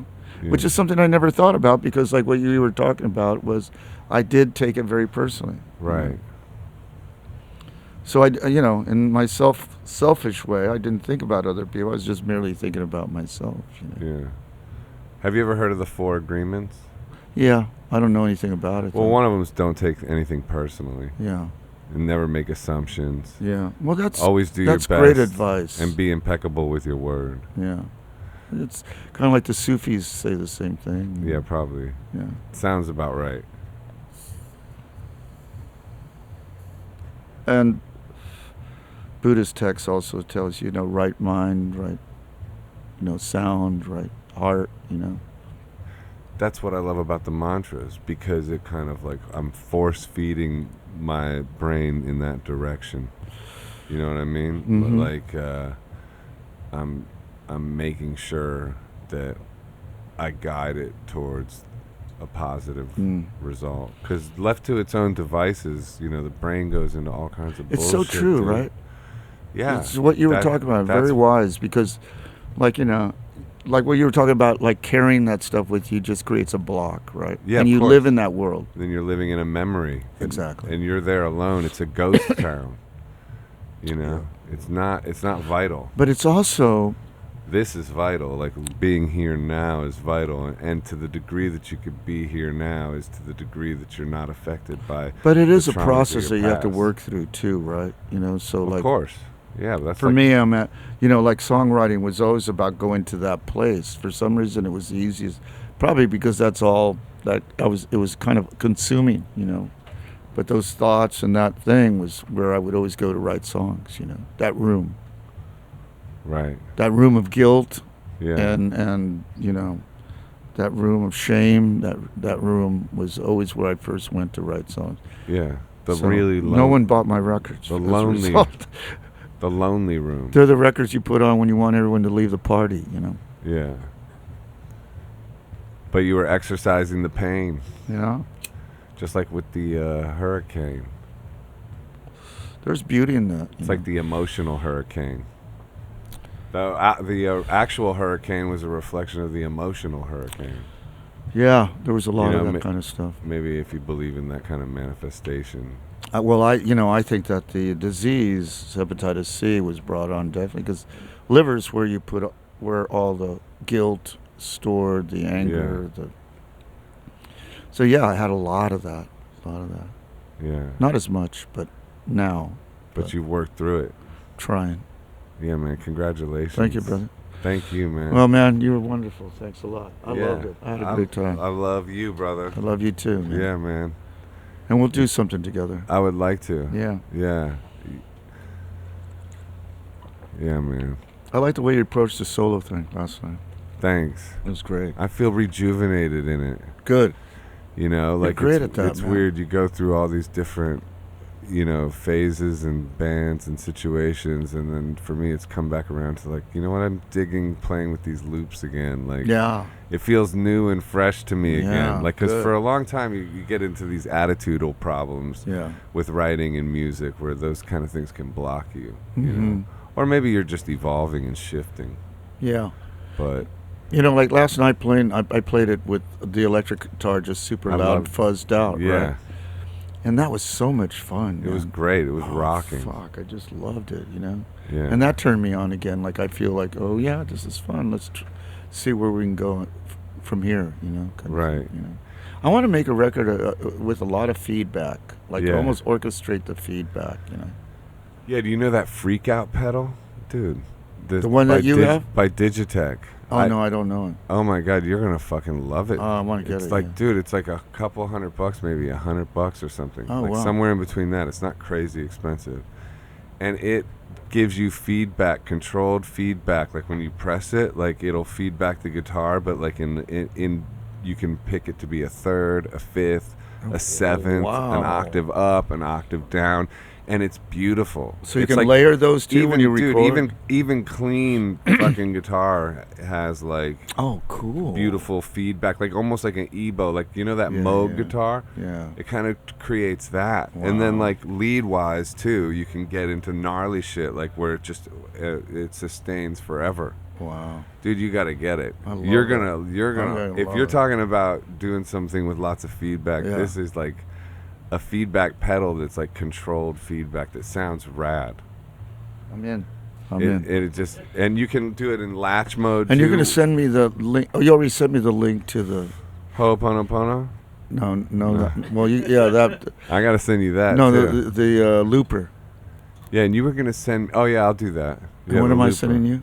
Something about a musician, Pablo. Like wait, Oh, Paolo Conte. Palo Conte. Yeah, We'll do. yeah. I'm sorry, we got to catch up. Okay. All right, man. Hey, God bless, you. dude. Yeah, thank thank you you. so much. Thanks everybody. Thank Give you, your man. social media. Do you have any of that, or you don't care? We have social media. Yeah. What's your social media like for the? Oh, am I supposed to? It's all. Yeah, just to like I where think people can find there's a you. website. It's called AlejandroEscovedo.com, and I think we're on Facebook. Yeah. Okay, cool. Are we on anything else? I don't know. Instagram, Twitter. Are we on? Oh yeah, I think I follow you. Oh, you do? Yeah, Good. yeah. Follow. I'll follow you guys. then. Yeah. Now, what's the podcast called again? Come to where I'm from. What's that? Come to where Come I'm to where I'm from. from. That's the name of Joe's second album. With Joseph Arthur. That's like the full name. Cool. The thing you said about the marquee. Yeah. Oh, Read the name at the top of the podcast. all right, brother. Alejandro Escovedo. Did I say it right?